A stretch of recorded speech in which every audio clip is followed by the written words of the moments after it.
Newton Rams probably have pretty good memories about the Berkmar Patriots. The Rams had that tendency to dominate the Patriots in the late 80s and early 90s. Unfortunately, in 1996, the Berkmar Patriots have escaped to Region 8 Quad A Division A. However, the Rams are hoping on their last game of 1996 that some of that Berkmar magic will rub off here at Berkmar Patriot Stadium. The Rams will be playing the Meadowcreek Mustangs, but here at Berkmar Stadium. And on the tape delay basis, good Saturday morning, and welcome to Newton Ram football. Kevin Holden and Mark Burch bringing you play-by-play of the Rams tonight from Berkmar Stadium. Mark, first of all, here is a Newton Ram team having lost 7 consecutive games and looking possibly to break the streak, and maybe they have their best chance of the 8 games tonight. Yeah, this is going to be the battle of the bottom of the cellar in Region 8 Quad AB. Both teams are 2-7. Newton is 0-5 in the sub-region, whereas Meadowcreek is 1-4 in the sub-region. They beat Duluth. The Rams and the Mustangs have met twice before this game. In '92, the Rams won 14-12. In '93, Meadowcreek won 21-7. Before this game, we were able to find out that Gilstrap is not going to be available for the game. Quint Thomas will be the QB for most or probably all of the game. So we're going to have to wait and see how it's going to turn out and see how he can do as QB. And one of the things, of course, you're mentioning with Kerry Gilstrap, him being out with a temporary injury, but this being the last game of the year, that's the end of the season for the sophomore. So the Rams turn to the other sophomore. We've seen a few things out of Quint Thomas this year. Remember at Clark Central, the completed pass at the end of the game, the 15-yard completion to Roderick Henderson. So the few times that Thomas has been in there, he's done a pretty good job. Yeah, we've seen good things from Quint Thomas. Like you said, Thomas and Gilstrap are both sophomores. So Gilstrap missing this last game, it's no big loss for him. He's got 2 big years in front of him, and we expect a lot from Gilstrap in the years to come. And we expect a lot out of tonight's game. The reason being, since this switch, Mark Burch in the broadcast booth and Paul Daly up to the coach's booth, we're still looking for that first one. But tonight, if you've got that feeling, perhaps this will be the night that we'll be able to pick up our 3rd win of 1996. When we come back, we're going to let you know a little bit more about Ram football and how we're going to be wrapping up the 1996 season, and then the kickoff. The Meadowcreek Mustangs, the Newton Rams, a tape-delayed broadcast tonight from Berkmar Patriot Stadium. We'll be back after this on WGFS AM 1430.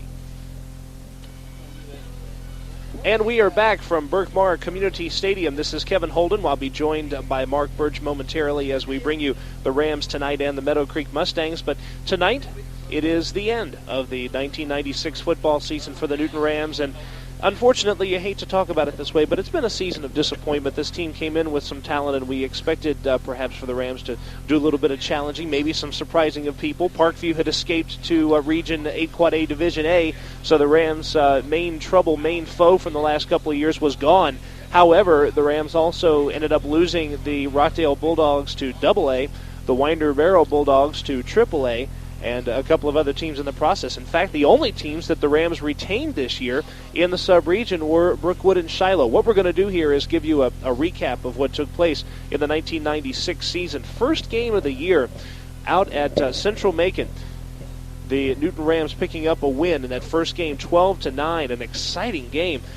Not much in the way of the rushing game. Katori Maddox was the leading rusher with 43 yards on 11 carries. Price only with 24 yards in the game. It was a defensive battle all the way through. The Rams with only 101 total yards.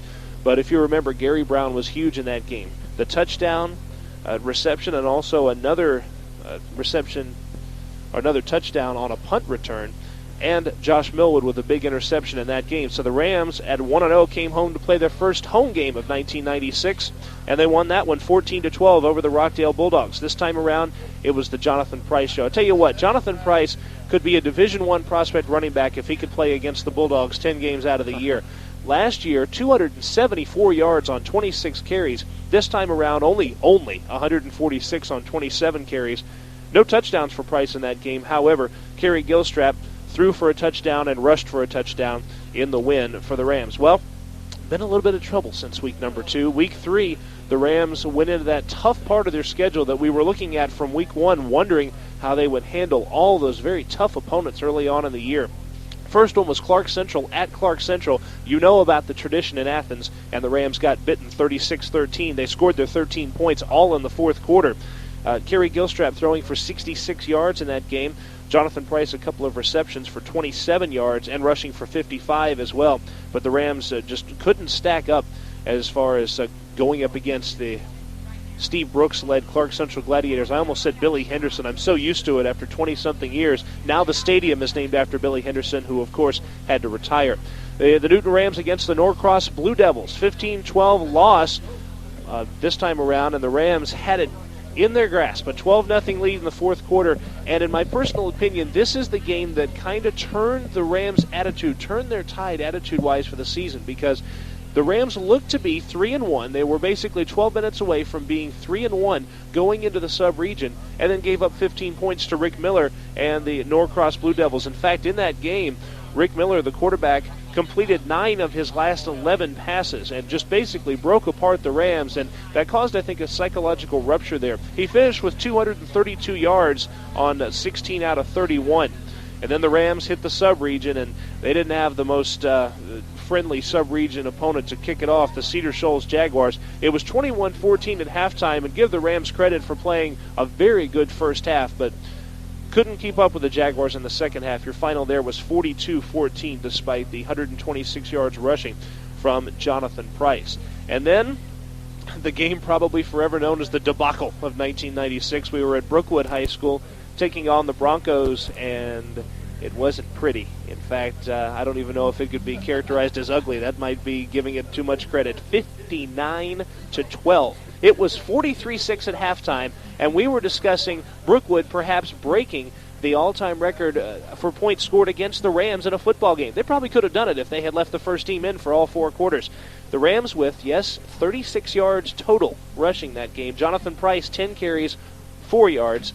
Kerry Gilstrap, 14 carries, 9 yards. Both of them under a yard a carry. And Gilstrap did throw for 75 yards, but not nearly enough against the Broncos. Then it was the Shiloh Generals, and the Rams came out of the first quarter with a 7-0 lead. Shiloh up 14-7 at the break, but again, the Rams collapsing in the second half, and your final was 31-7, the Generals picking up the win there. Kerry Gilstrap, 96 yards, however, 8 out of 29 passing-wise, 29 attempted passes against the Generals. And the Rams did pick up 254 total yards, one of their best games yard-wise this year. By the way, before I continue with these last 2 games, this Ram team, in terms of points, has been the most consistent I've ever seen. The unfortunate thing is they're consistently about in the middle. They scored 2 touchdowns every game. The Rams have played 9 games coming in. 8 of those 9 games, they've scored 2 touchdowns. Exactly 2. No more, no less. The Shiloh game was the only one in which they scored less than 2. They scored 1. And against the Collins Hill Eagles, didn't stop. 2 touchdowns, but not enough. 21-14.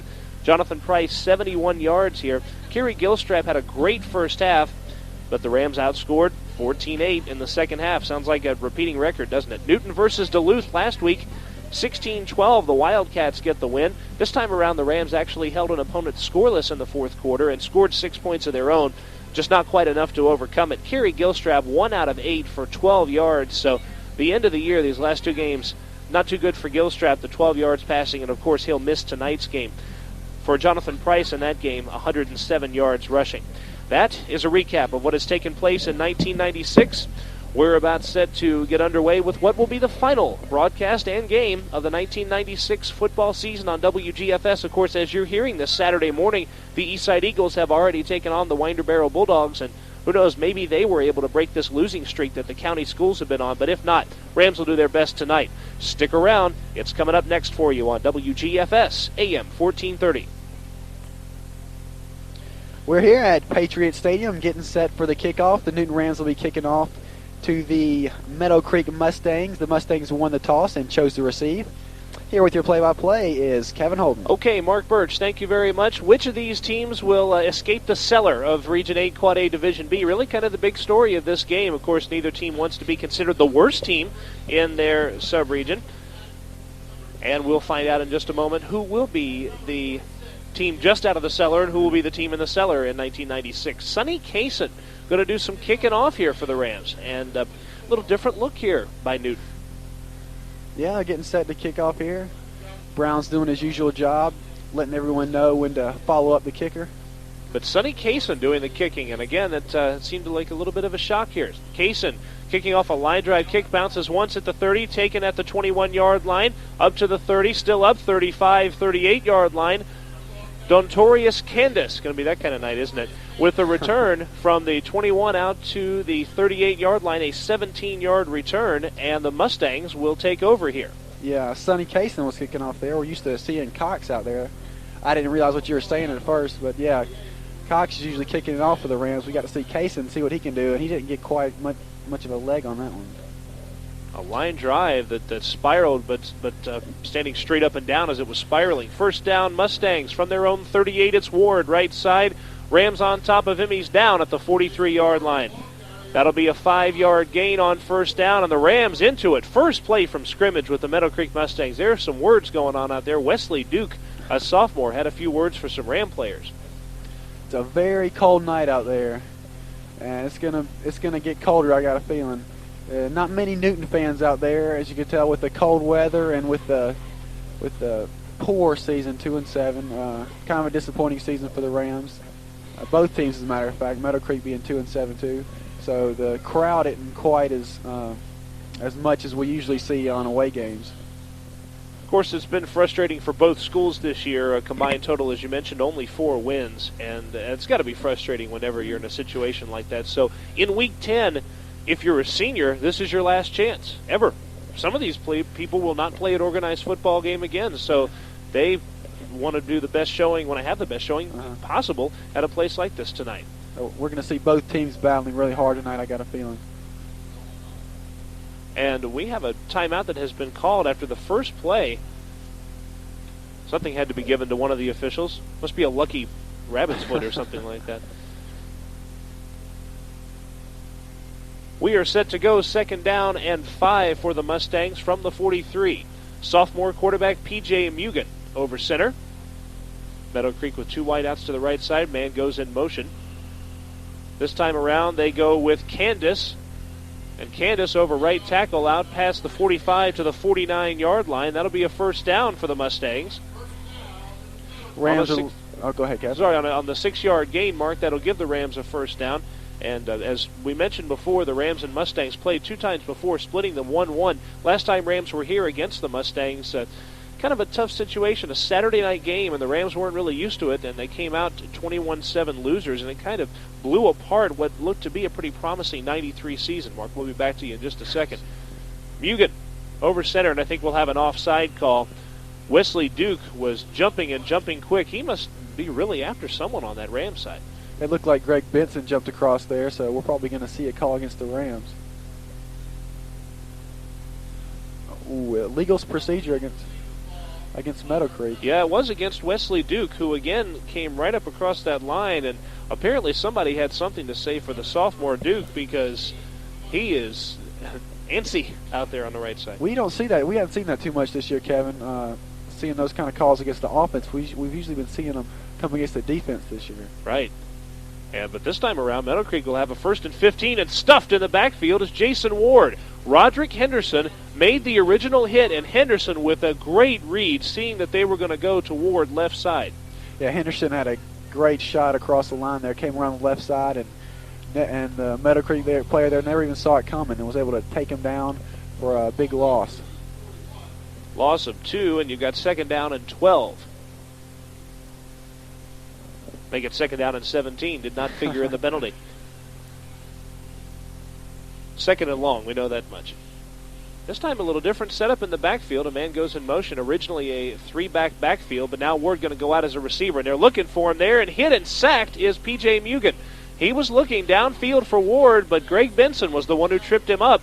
And maybe that Ram defense will live up to its promise tonight. Newton lined 7 guys up on the line that time with the blitz.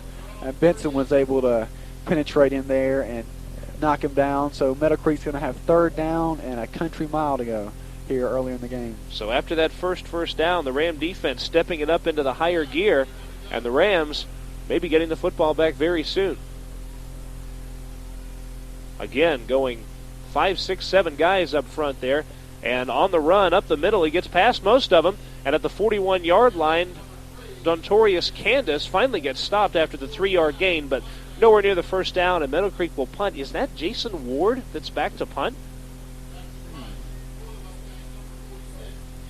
It certainly is. Our public address announcer here tonight at Patriot Stadium informs us that it is Jason Ward. So that's a talented athlete there, Mark. Doing it all for him. Looks like Gary Brown back to receive for the Rams. Ward will punt it away, and we see why he's a punter. No doubt about it. A high, great kick that Brown will take. Gets past his men to the 40 and down at the 41-yard line. Took that ball at the 25 and was at the 40 before you could blink. Had two guys on him. Did not fair catch the ball as I thought he would. Gary Brown is deciding to do everything he can with this last game here in a Ram uniform. I'm very surprised Brown didn't call for a fair catch there. He had two guys right next to him when he caught the ball, and right after he caught it, he just took off. And I believe both of the defensive players may have thought he had caught a fair catch, not expecting he's going to catch that ball and run with it when he got two guys right on him. Excuse me. Three wide receivers set. Remember, as we have a penalty call, a flag thrown from the Ram backfield, probably going to be an illegal procedure call against the Rams. The Rams, remember, again, are without their starting quarterback tonight, Kerry Gilstrap. Call does go against the Rams. Gilstrap with a medical situation that will keep him from playing tonight, and so Quint Thomas will be back there, and he doesn't have a lot of varsity experience. Had some against Clark Central, some against Brookwood. He'll be tested tonight. Rams are starting off just like Meadowcreek on their last drive, getting backed up with an illegal procedure. So they'll have first and 15. When you're 2-7, that's definitely not the way you want to start a game. Johnson again goes in motion, slipped on the turf momentarily, slipped again next to the quarterback. Finally, they've got it together. Price right side being pursued at the 31 will be tackled, and that is going to be a 4-yard loss, and the Meadowcreek sideline going nuts as they have stopped Price on first down here. This is looking more and more like the Meadowcreek drive, getting a penalty and then getting backed up in the backfield. Bree Johnson is back to his old number 6, so we won't get confused with that this game. Yeah, he wore 20 last week because of the absence of Katori Maddox, who is also in a medical situation that keeps him from playing, and he is not with the team tonight, or at least not dressed out with the team tonight. Two wide receivers to the right side, one to the left side. Got that I formation with Price. Standing at about the 25. Ball sitting at the 31. They're going to go to Price, left side. Tries to get through the line. Gets through to the 35. Still up, keeping those legs moving to the 40 and down there. And Jonathan Price, a nice job keeping those legs moving. This looks a little bit more like the Jonathan Price, that carry at least, like the Price of last year. Yeah, Price, we see him usually come to life against teams like Meadowcreek, so let's hope he has a big night tonight. I'm a little surprised we haven't seen Quint Thomas test his arm out yet. Well, of course, we have seen Quint Thomas play, but we haven't seen him throw much this year. No, not at all. And as you mentioned, he plays mostly late in games, but he may get the chance here with 3rd down and 10. Price with 107 rushing yards last week needs quite a game, almost 300 rushing yards to break 1,000 for the year. We're informed Jason Ward will get a pretty decent chance to break 1,000 yards rushing tonight. Thomas will be back to pass, and it was batted. It's up in the air, and it's going to be incomplete, but check the penalty flag at the 38. Thomas's throw was almost straight down. It got batted up by a Meadowcreek defender. Rams got lucky. It didn't get picked off, but check that yellow hanky. He had Quint Thomas had Randall Hardy wide open a little bit past the 45-yard line. If he gets that ball up a little bit, doesn't get deflected, that's going to be a completion. It's going to be close to a first down. And the illegal motion on the Rams will be declined. So the penalty was against Newton. A disastrous first drive here for the Rams, hoping to capitalize early on some momentum. Really, the Rams, the last several weeks, have done well early on. They had a lead on Duluth, a lead on Collins Hill, a lead on Shiloh. Not on the Brookwood Broncos, obviously, but the last 3 weeks, a lead after the first quarter. Luckily, the Rams will have the ball on their 40-yard line here. Hopefully, they'll be able to back up Meadowcreek pretty sufficiently. And Kaysen with the punt gets it off in pretty good shape. It's going to bounce and take pretty much a neutral roll at the 38 and brought down at the 36-yard line. That punt from Sonny Kaysen, 25 yards, not the greatest in the world. However, it'll back the Mustangs up into their own territory.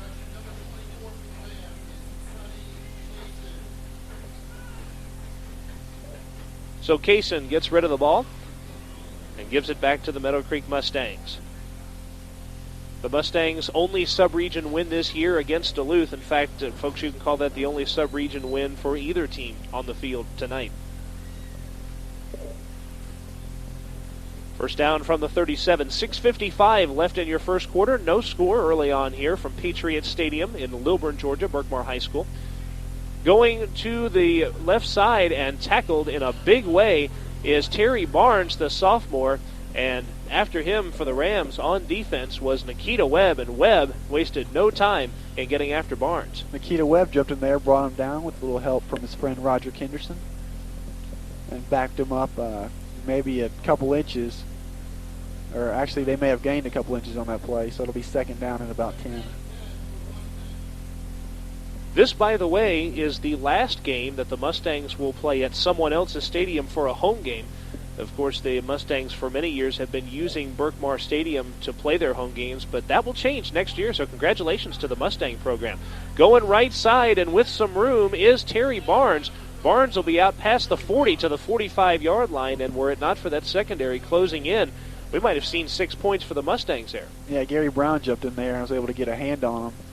And, yeah, it looked like he was going to be able to break free and at least get a first down, but he was stopped short of it. Looks like they'll have it here, third down and about 3. And the Mustangs with not a bad plan going away from Jason Ward because, as you know, the Ram defense will be keying on Jason Ward. And so the Mustangs trying to spread the ball around here.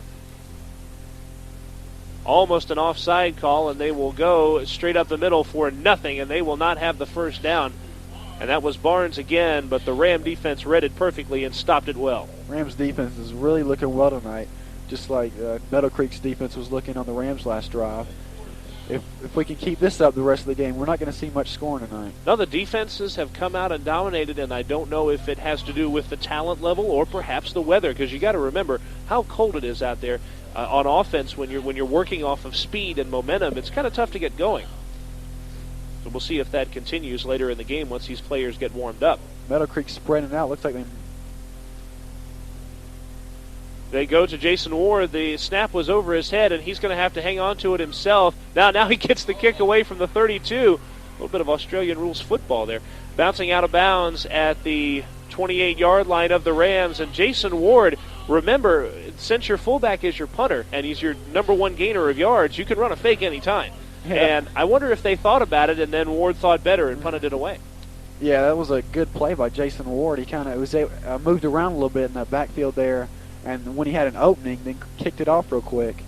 And instead of getting knocked down there around the 40 or 35-yard line and putting the Newton Rams in great field position. That sure is a great idea, though. If you're in the position of the Mustangs, you can run the fake. If the Rams don't pursue you, you can run it.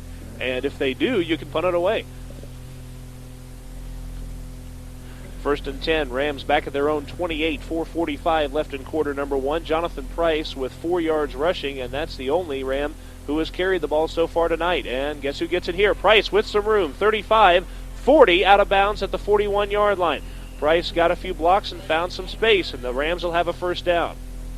Rams line up in the I formation with Jonathan Price in the back.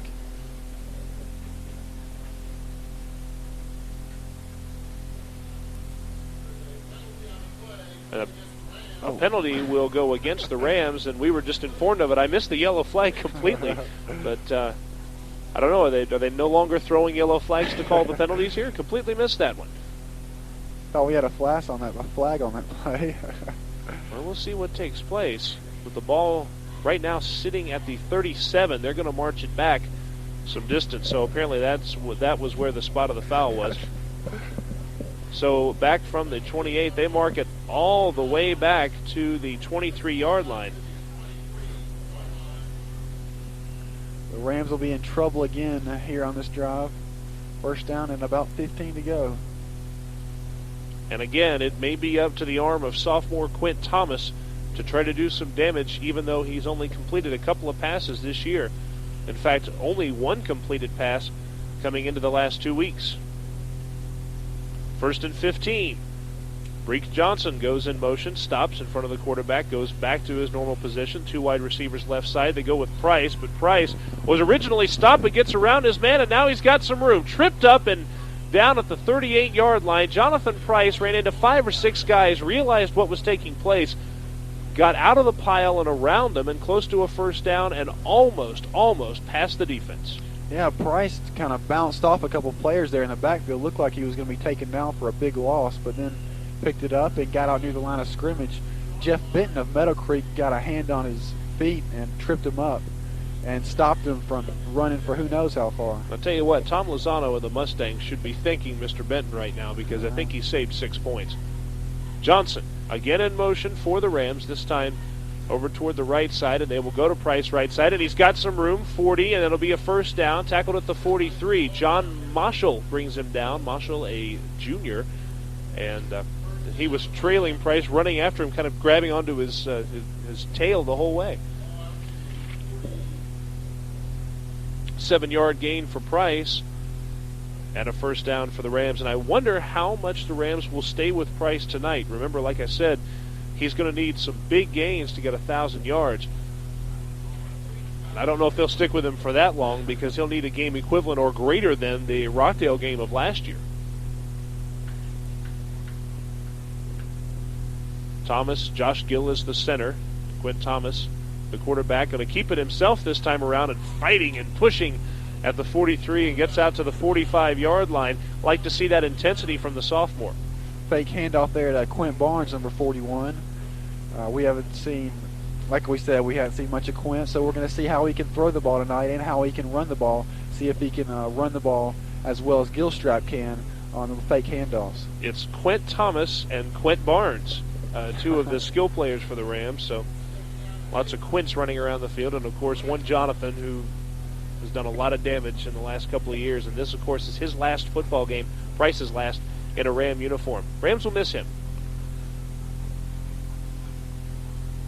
Johnson in motion, and again this time left side to Price, hit originally by Marshall and brought down at the 43-yard line for a 2-yard loss. And the Rams are telegraphing those plays, Mark. Every time Johnson goes in motion left side, they head off to Price left side.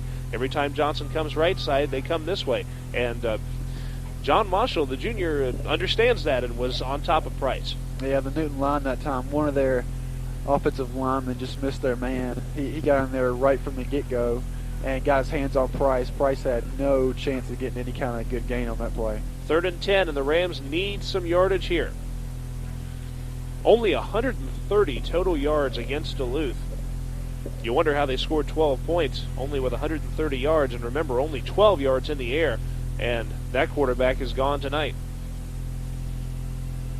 We will have a timeout call by the officials, and I see a flag maybe somewhere on the play. 1:54 remaining in quarter number 1, and another call against the Rams, Mark. That's pretty rough. That's going to back them up pretty far. Be 3rd down and about, who knows, 14, 15 yards. The 3rd penalty for the Rams while on offense this quarter alone. This is a tough situation for Newton, and it's going to be a big situation for the new sophomore quarterback, Quint Thomas. And he will pitch to Price right side, and on the reverse, this time they go to Rodney Smith. Smith going to have some room. He's got the first down, maybe more. To the 40, to the 30, to the 20, to the 15, the 10, the 5, touchdown Newton Rams. How about it? On 3rd and 15, they go on the reverse to Rodney Smith. Jonathan Price just gave it off, and the defense fell for it. Rodney Smith, 62 yards. Boy, will that add to his rushing total for the year. That's a touchdown. Incredible play on the reverse. It looked like Newton was going to be stopped way in their backfield. If Price had gone with it, they definitely would have. But Rodney was able to come back around the left side and just, I don't know how he kept trucking that one in there. It looked like he was slowing up going to the end zone. Luckily, he had some huge Meadowcreek guy chasing him that didn't have much speed on him. But he was able to get in the end zone, and Newton jumps on top here, 6-0. Joseph Cox will be in for the extra point. Chris Bridges, I think I've got a lead sentence for you for Monday morning. Rodney Smith's rushing average for the year, 62 yards a carry. How about that? That is the only carry he has had this year. Rodney Smith can brag to his friends now. Joseph Cox in for the extra point. Cross your fingers, folks. It's not there. Wide right. And that aspect of the Ram game that has struggled all year continues to struggle. When we come back, we will have more of the Rams and the Meadowcreek Mustangs. Rams on top 6-0 thanks to the reverse. We got 1:41 left in the first quarter. Ram football on WGFS AM 1430. We're back at Patriot Stadium. The Newton Rams are getting set to kick off after going on top 6-0. Here with your play-by-play, Kevin Holden. Well, Mark Burch, once again, the Rams with the lead. This is now the 4th consecutive game that the Rams have had a lead after quarter number 1. Sonny Kaysen going to kick off for the Rams. Gets the new kickoff man here. This one will bounce at the 25, again at the 15, back toward the end zone. It'll be taken finally at about the 3-yard line, up to the 10, to the 15, to the 20. Travis Shaw tackled at the 18-yard line. Check it, that's Arthur Glanville, not Travis Shaw with the return. And Glanville stopped at the 18. A 57-yard kick and divided into halves. 29 yards on the fly, 28 yards on the bounce.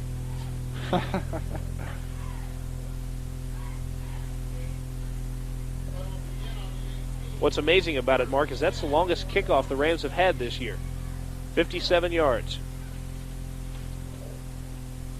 So Meadowcreek will start it again and deep in their own territory this time, back at the 17, and we'll see what the sophomore P.J. Mugen has up his sleeve here with the last 96 seconds of quarter number 1. He is back to pass on first down. The pass is up. It's complete to the 25, and now it's on the ground. At the 21-yard line, the ball still bouncing around. Think the Rams have it. Let's check and see the official spot. Yes, it is Newton Ram football. How about that? A completed pass, and the man was hit and fumbled. Again, the weather may be causing that. That was a great hit by that Newton player. God, I wish I had seen who that was. Did you see who that Newton player was, Kevin? I missed the Newton player. There's so much action going on there. You can't keep up with that, but great hit. The Rams are lining up with 6 men on the defensive line, 2 linebackers, moving their linebackers in occasionally for the blitz.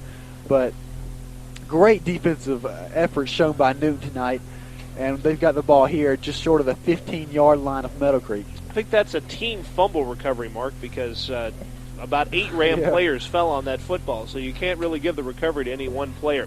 Minute 27 left. Rams at the Meadowcreek 17 to start this drive, and they were pitching Jonathan Price left side, cutting inside to the 10, down close to the 5 and down. Now, I got to tell you about this play.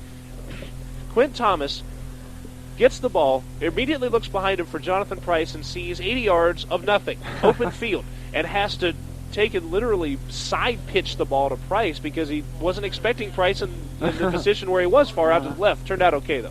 Yeah, Price almost got wrapped up in the backfield, but as Price does a lot, he makes a good play out of one that could have been a lot worse. That's amazing. If you're in a position of Quint Thomas, you had to wonder where your friends went as you turn around and no one's there. Again, they pitch this time right side to Price. Price looking for room on the corner at the 10, tackled there. They cut off the corner with Ron Mobley and Edwin Correa, both of them with the tackle. This is a situation where you miss Maddox, who's been injured. When you have second down, just a yard to go, Maddox always seems like he's able to pick up those couple yards on each carry. Yeah, that makes a lot of sense in a situation like this. You know how much trouble the Rams have had in the red zone, and their way to overcome it is to go to Maddox, or it was to go to Maddox, but not this time around. They've tried it with Quint Barnes, and he's been somewhat successful. We'll see if they do that. It's Price trying to go up the gut to the 5, tackled around the 5-yard line. And if he's at the 5, that's a first down. We'll check and see the spot.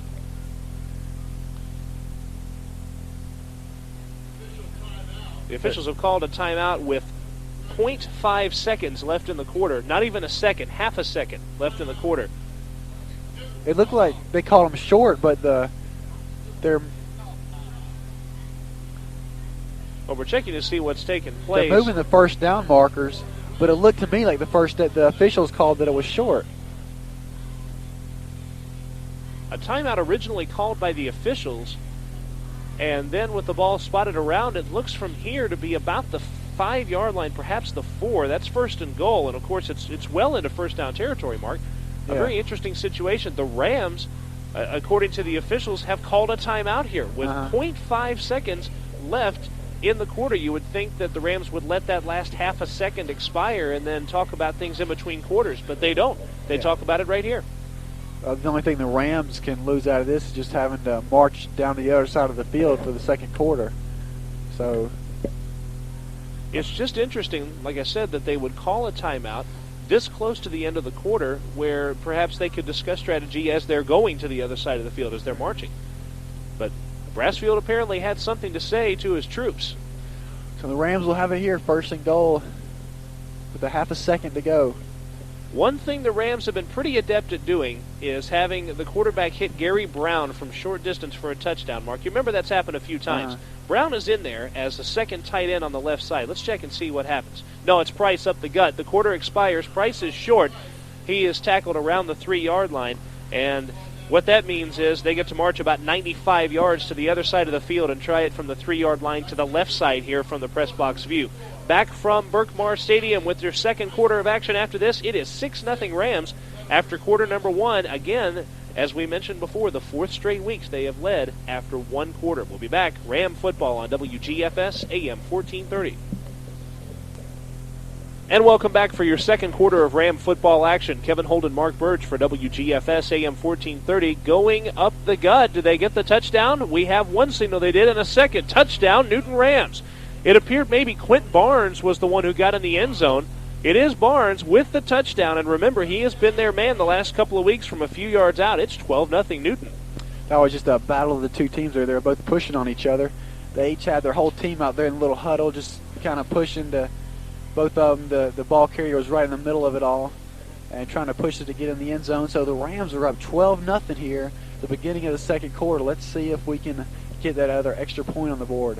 Unfortunately, Mark, I'm ignorant about a particular issue that I need to ask you about in just a moment, and we'll deal with that after the 2-point conversion attempt. The Rams are going to go for 2 from the Meadowcreek 3.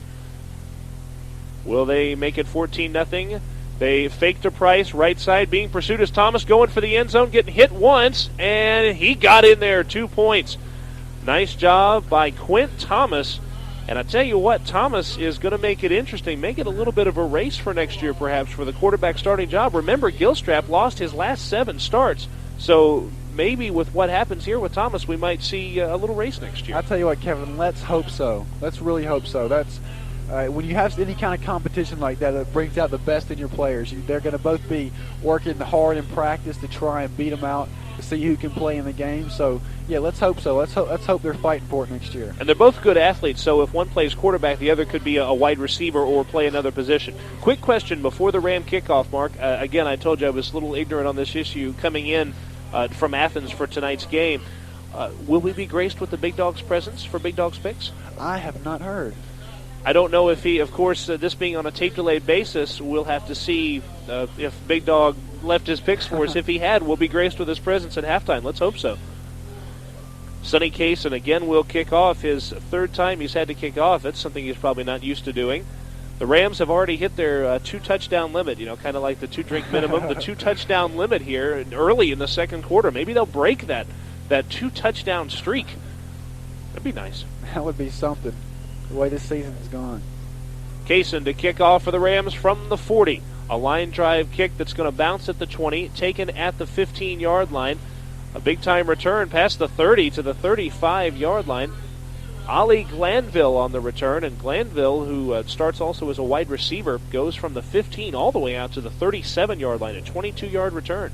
Those are kind of dangerous kickoffs when the returning team is able to get the ball on a line drive and return it before Newton has a chance to get down the field and get some of their players on him. He's able to go ahead and get his momentum going. So those are the kind of plays where you got more of a chance of breaking open and getting in the end zone. The Rams have held Jason Ward to 6 yards on 3 carries so far tonight, and they'll go to Ward again straight up the gut. Rams will have him stopped at the 40-yard line. 3 or 4 yard gain, but again, they've been able to contain Ward. The Rams have been packing it in on that defensive line. They know that Meadowcreek's going to have to run the ball a lot to get any kind of yards on them, so they're waiting on it. Terry Barnes, 6 yards of his own on 3 carries. And Dontorius Candace, I have to stop to pronounce that name properly, at 6 yards on 1 carry. So Rams have done a good job stopping each running back. Here is Barnes from the 40 to the 50 to the 45 and out of bounds. And Terry Barnes shatters that Ram containment and gets out there for the first down, all the way down to the Newton 43-yard line by the time he got out. Meadowcreek on that hurry-up offense there caught Newton off guard. They were still setting up their defense. They were setting up there in a 4-3, it looked like, changed their defense around a little bit. So Meadowcreek caught them off guard a little bit there. Was able to pick up a first down. Yeah, the best time to do something like that is if your opponent is changing their defensive scheme. Run a hurry-up offense because it'll take the defense time to settle into their new scheme, and they took advantage. It's Ward up the middle, going behind his offensive line, and he is inside the 40 to the 39. Jason Ward with a 4-yard gain. Now remember, we heard mention earlier tonight that if Ward has a really good game tonight, he could break 1,000 rushing yards for the year. Let's hope Newton's able to hold him under that. Nothing against Ward. It's always big for any kind of high school player to break 1,000 yards. That's really big for high school football. But with the way Newton's defense is looking right now, there's a possibility they're going to be able to hold him under that 1,000-yard mark. Inside the 30 now, 2nd and 6 from the Ram 39. P.J. Mugen going over center, man in motion, looking for it on the pass left side, a little high, almost caught one-handed, got a flag. Ryan Norman, the sophomore, out there looking for the reception, but we'll check the flag at the 45-yard line. And the original call, it appeared, the preliminary call, going against Newton.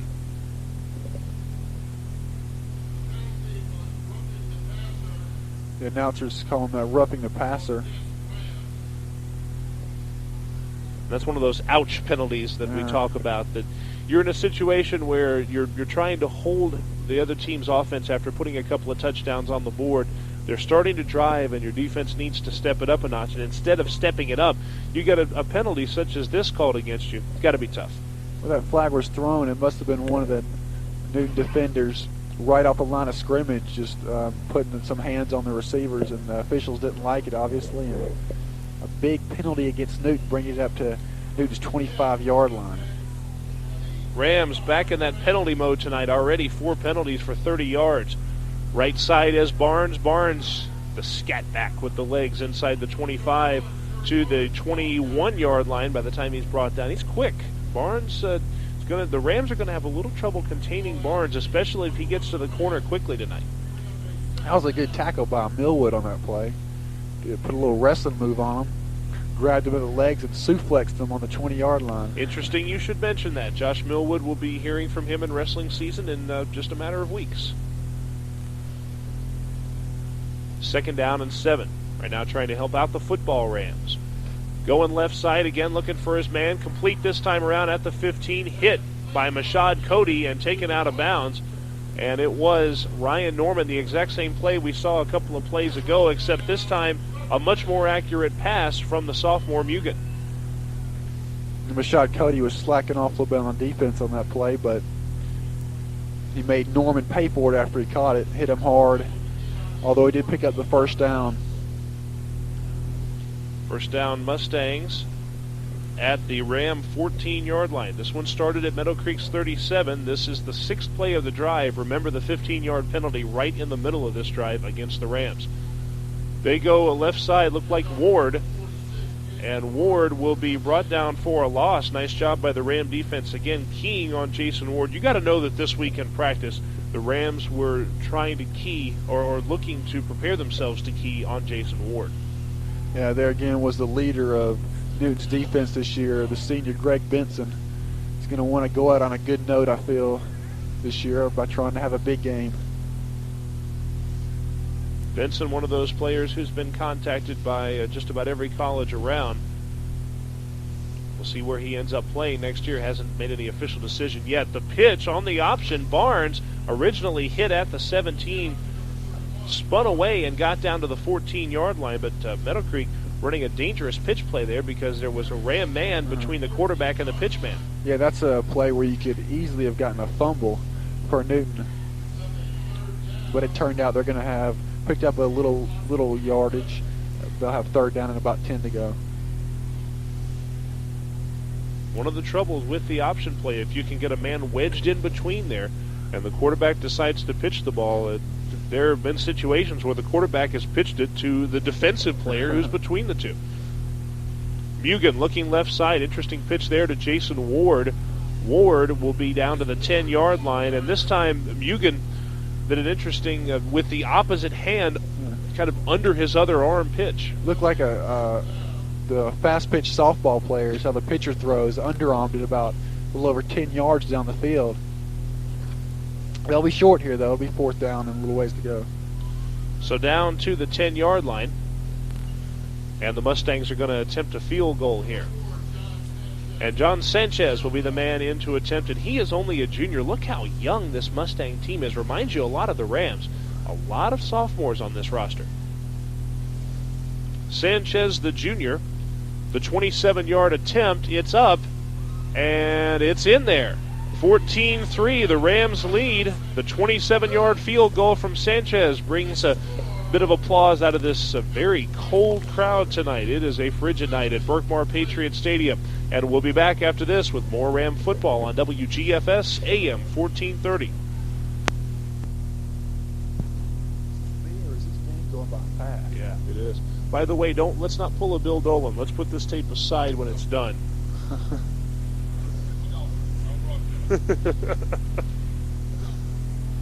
Dude, so you don't have to pause or nothing, just let it keep going? I'm doing that right now. We're at the start of this side of the tape. Okay. 3, 2, 1.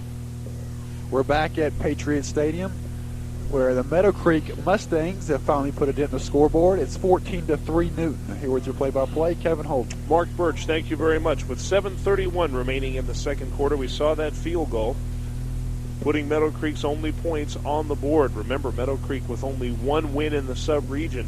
The Rams, in fact, Newton County as a whole hasn't seen a football win since back on the 13th of September. Perhaps it'll change tonight. Maybe we'll get a chance to break this jinx before the year ends. Remember, it would be an awfully long offseason if the Rams and the Eagles went the entire last 8 weeks without a victory. That makes for a horrible offseason. But if you go out on a good note, it builds a little bit of momentum. Not much, but a little. Yeah, it would definitely be tough. But it's going to really be tough for one of these teams. We know one team is going to end out the season 2-8 with a loss on the last game of the season. The Rams are doing everything possible to hopefully ensure that won't be them that finishes the year 2-8. Jason Ward, he does it all, and he's kicking off for the Mustangs this time. The Joseph Cox of Meadowcreek. No doubt about it. Kicking that one off, and in good fashion all the way back into the end zone, a touchback for Jason Ward. And I tell you what, some college has got to be looking at Mr. Ward right now, the senior, next year to be playing some football. He's just an all-around good athlete. You can tell it as a kicker and as a running back. He probably plays a number of sports for Meadowcreek, the way he plays all these positions for their football team. And, of course, since the Mustangs and the Rams are in the same sub-region, we will be seeing Meadowcreek in many different sports this year, so we'll probably hear a lot of Jason Ward's name. First down Rams from their own 20. Breek Johnson has been running himself silly going in motion, play after play. A slow play left side. They got Price down to the 30-yard line and down at the 31, and it took the Rams forever to get that ball off to Price as they were looking for the hole, but once they did it, he sped up and got the first down. Price didn't have anything from the start there, but the offensive line, after the ball was handing off to Price, was able to open up a big hole right there at the line of scrimmage, and Price got out there for a decent gain, and Newton's going to have it here at the 30-yard line. 46 yards now for Price on a total of 10 carries. And again, it's going to take quite a game for him to break 1,000, but if nothing else, he'll be able to pad his stats a little bit in the scorebook with the game tonight. Again, Johnson in motion, and they'll go to Price right side and trying to get some room on the corner, but wrestled to the ground at the 33-yard line. Watch that late flag in there. Price a 3-yard gain. You may see a face mask. The flag was thrown just after the tackle and right near the tackle. Yeah, the officials will confer about this for just a moment. While they do, we want to make a proud announcement. The folks at WGFS AM 1430, for the first time in several years, will be bringing you Newton Ram and Eastside Eagle basketball. We haven't done this in a regular season basis in, I guess, 5 years now.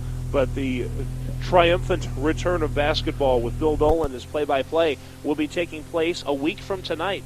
So if you miss football next Friday, just tune into WGFS for Eastside Eagle basketball. We'll also have the Rams on November 26th, and then as we move into December and January and February, watch for them on Friday and Saturday nights. But basketball is back. Yeah, it will be a face mask penalty, Kevin, and it looks like for Newton it's going to be the kind that we like when we get them, the 15-yard kind, but it looks like they brought it up 10 yards. I don't know, maybe I'm reading the field wrong, but they got either 10 or 15 yards on that penalty. Yeah, they got 15 out of it. They gave Price the gain, and then the 15-yard penalty is how that took place. It's Price left side this time. They are sticking with him exclusively and past the 50 into Meadowcreek territory, down to the 48-yard line of the Mustangs. And right now, Jonathan Price looks more like a man possessed than we've seen him at all this year. Yeah, like we mentioned earlier, he comes alive against the weaker teams that he plays. So I think we're going to see Price having a big night tonight. Now we're at the Meadowcreek 47, 2nd down and 4. Price came into the Shiloh game with 441 yards rushing. Against Shiloh, 76 yards, had 71 against Collins Hill, 107 against Duluth.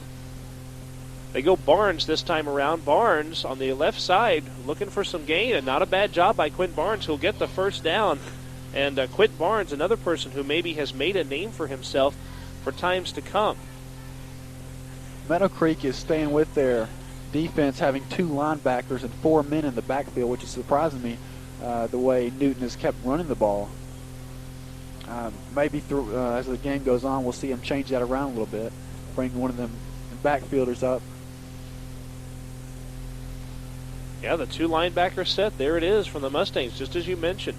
5 men up front.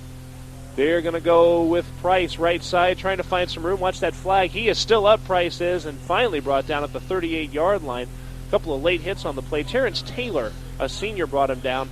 And check the flag at the 42-yard line. You know, talking about Meadowcreek running that 4 men in the secondary set, I always have to wonder when I see a situation like that if it has something to do with the game film they see, because perhaps what Newton did was to give Meadowcreek their Shiloh game film where they threw 29 times, and maybe that's why Meadowcreek has done that.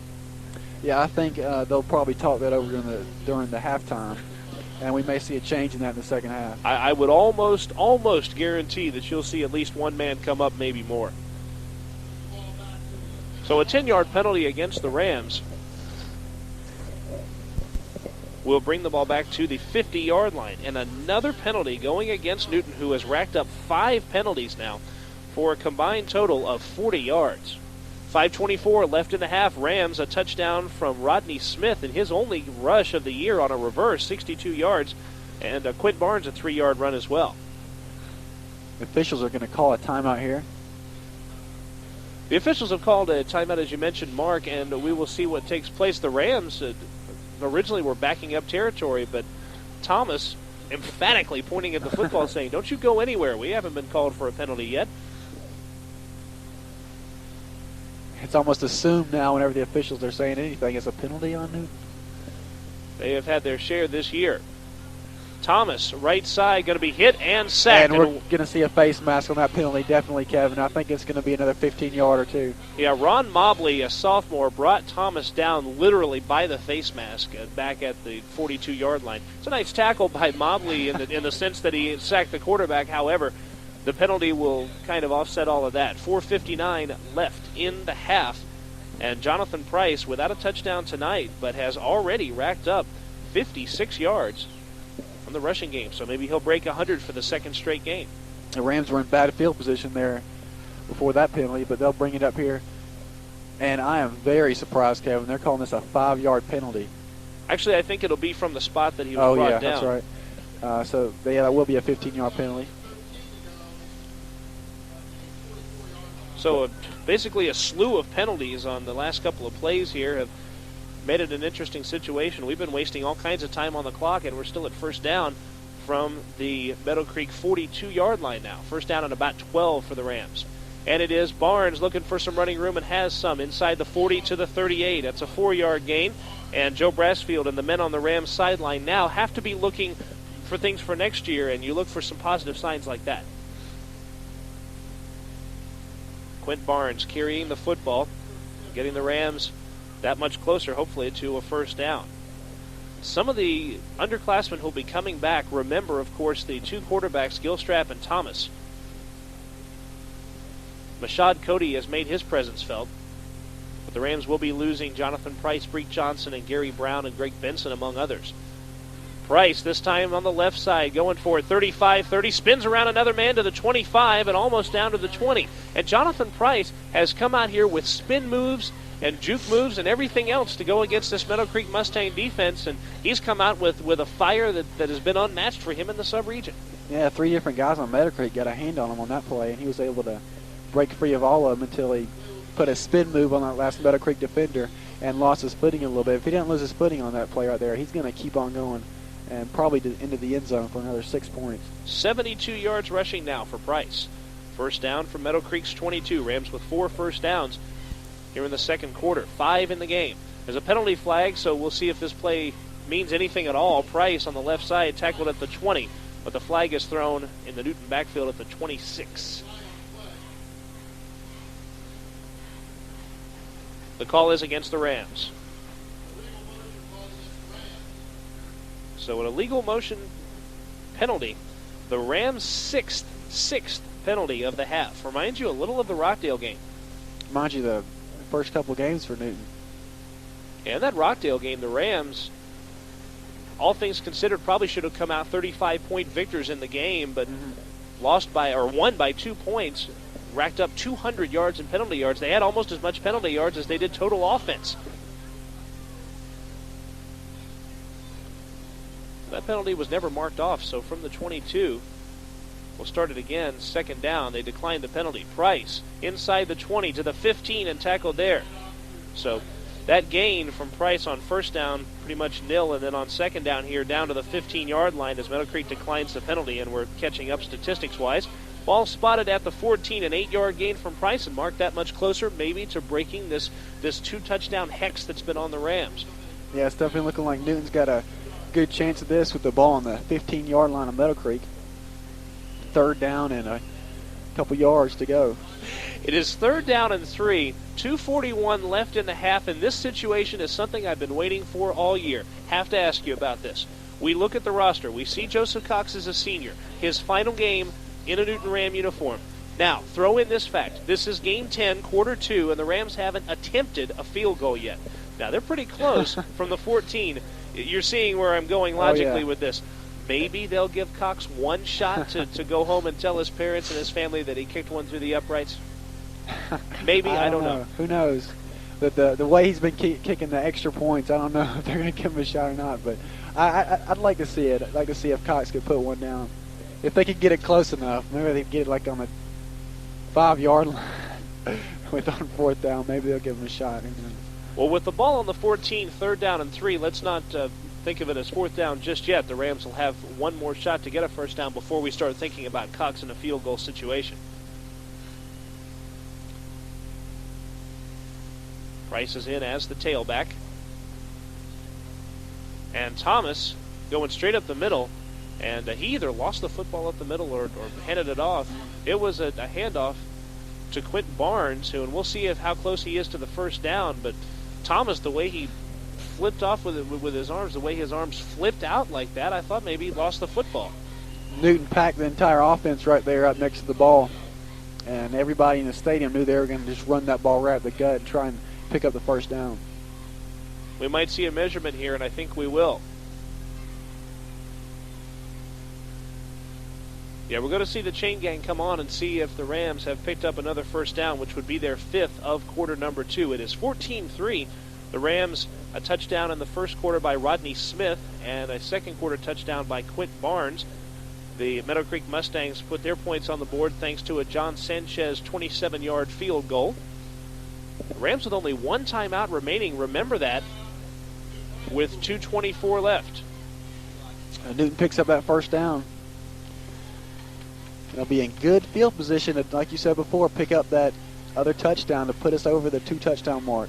And I wonder if Joseph Cox is kind of shaking his head wherever he is out there right now. Darn it. Maybe he had the chance. Maybe they would have let him go for it just once. We do have 2 more quarters of football left in 1996, so don't give up hope yet, Joseph. Thomas keeping it himself. Quint Thomas, the fill-in quarterback for the game, going to be all the way down close to the 10-yard line. And the straight quarterback keeper that Kerry Gilstrap has run so well, Quint Thomas now gets a chance to practice. Down to the 11-yard line. So it'll be second down and 9 from the 11. About a minute 45 to go left in the game and still counting down. And I'm in the half, I mean. Yeah, not the game now. We want those other 2 quarters. But as you mentioned, with time ticking away in the half, we'll see what the Rams can do. It's Thomas going to Price, right side, looking for some room, and he is tackled. He'll be short of the touchdown, but inside the 5 to the 3-yard line. And so the Rams may do a little clock battling here. You've got 1:19 left. The Rams with only 1 timeout. The clock's still ticking down, so with a little over a minute left, they should have plenty of time to put that ball in the end zone. First down and goal, make it 3rd down from about the 3.5 or 4-yard line. Another 7 yards for Price puts him at 87, trying to break 100 here in the first half. And it's Price again, this time straight up the gut. And a touchdown, Newton Rams. From 4 yards out, Price puts it in. So there's his first touchdown tonight. And the Rams have broken it after scoring 2 touchdowns, exactly 2, no more, no less. 8 of 9 weeks, the Rams have their highest point total of 1996, 20 points. Well, we didn't give Cox a chance to kick the field goal, but we're going to give him another chance to redeem himself and try and put the other extra point on the board if they do, in fact, go for the extra point rather than 2-point conversion. And I see Cox in there. So the situation right now looks pretty good for Cox going for the extra point, and I think that's what the Rams will do. Invariably, Mark, on the last week of football season, week 10, invariably on that Friday night, it is freezing cold. I have had some of the most interesting week 10 memories about hands freezing and trying to write and do statistics in week 10. Wait a minute, we've got a penalty flag here at the 10-yard line. A delay of game call against Newton, so we'll make Cox's extra point attempt that much harder. Now this will be more realistic, more like a field goal.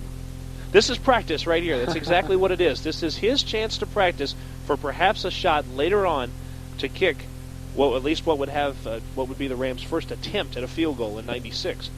You can't go a whole football season without going for a field goal. And they have to have an attempt this game, I think. The snap, the hold, the kick, Cox's extra point. Practice doesn't look too good. That one missed wide right by quite a ways, and the Rams will stay at 20 points after the no-good extra point by Cox. 20-3 Rams when we come back. Your final 50 seconds of quarter number 2. Ram football on WGFS AM 1430. We're back at Patriot Stadium. Newton Rams are getting set to kick off after yet another touchdown. It's 20-3 Rams. Here with your play-by-play, Kevin Holden. Well, all right, Mark. We have broken this 20-point barrier, this 2-touchdown hex, and maybe we will give Mark Burch his first win as a Newton Ram announcer, really of any sport, football being your debut. You'll have plenty more to call, I'm sure, plenty more wins to call. Line drive, rising kick from Case and bounces, and it's on the ground at the 20-yard line, and the Mustangs will have to fall on the ball, as Ollie Glanville had the ball at the 15 but lost it, and Amoro Mitchell, a junior, had to fall on it at the 20. So another good kickoff for Sonny Cason, putting them in decent field position for the Rams, at least for high school football, down around the 20-yard line. Basically the same as if they had a touchback, which the Rams have not had one yet this year. Well, from the 20, we'll see what the Mustangs can do with their final 47 seconds. First down for the Mustangs, and again, as we mentioned, these are two very young football teams playing one another.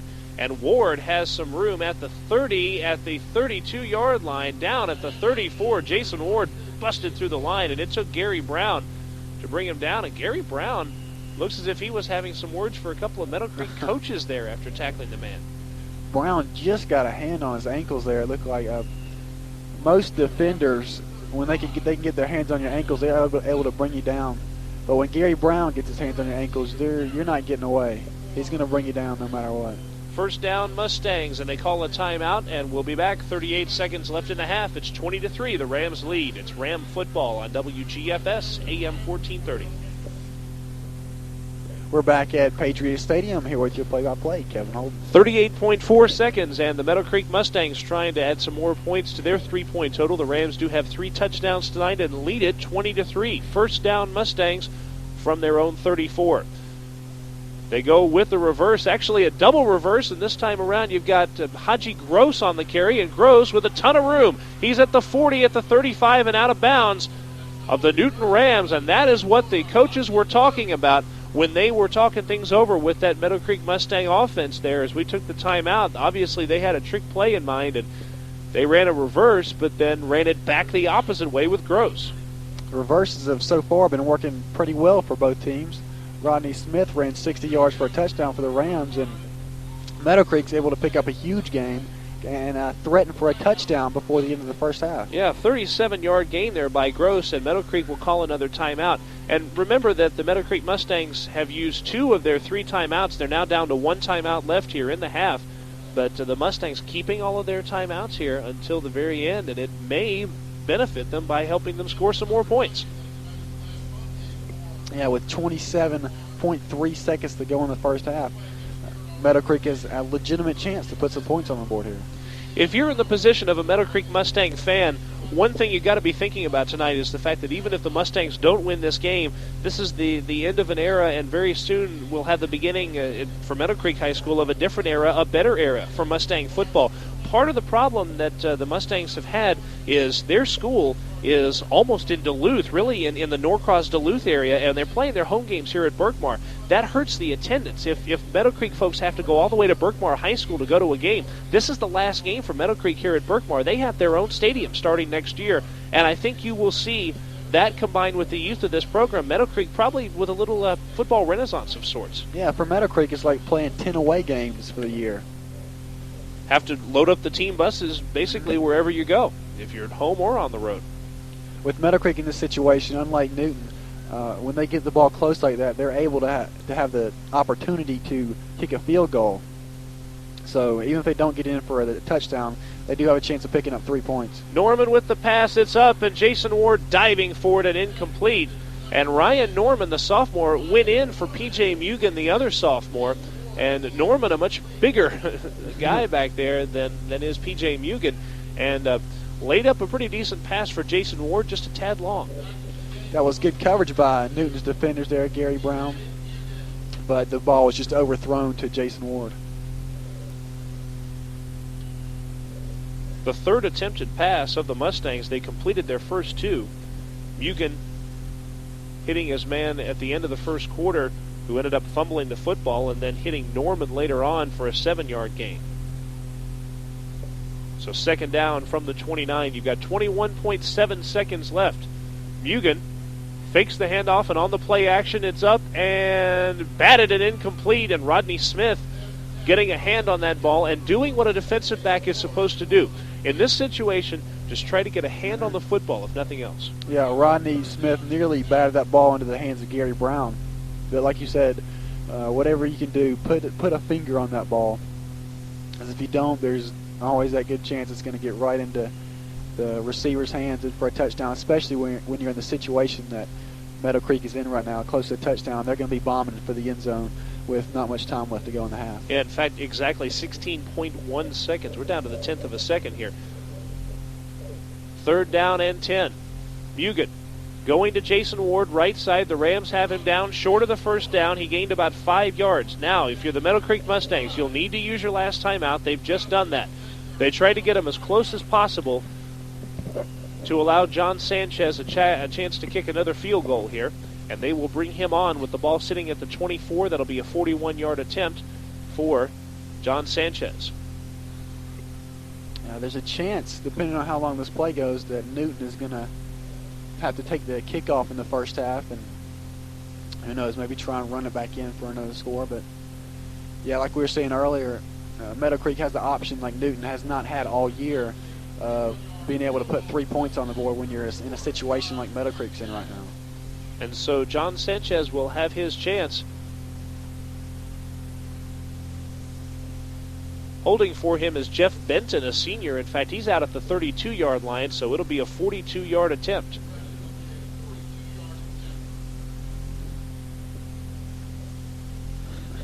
Sanchez will see what he can do from 42 yards out. Here's the snap.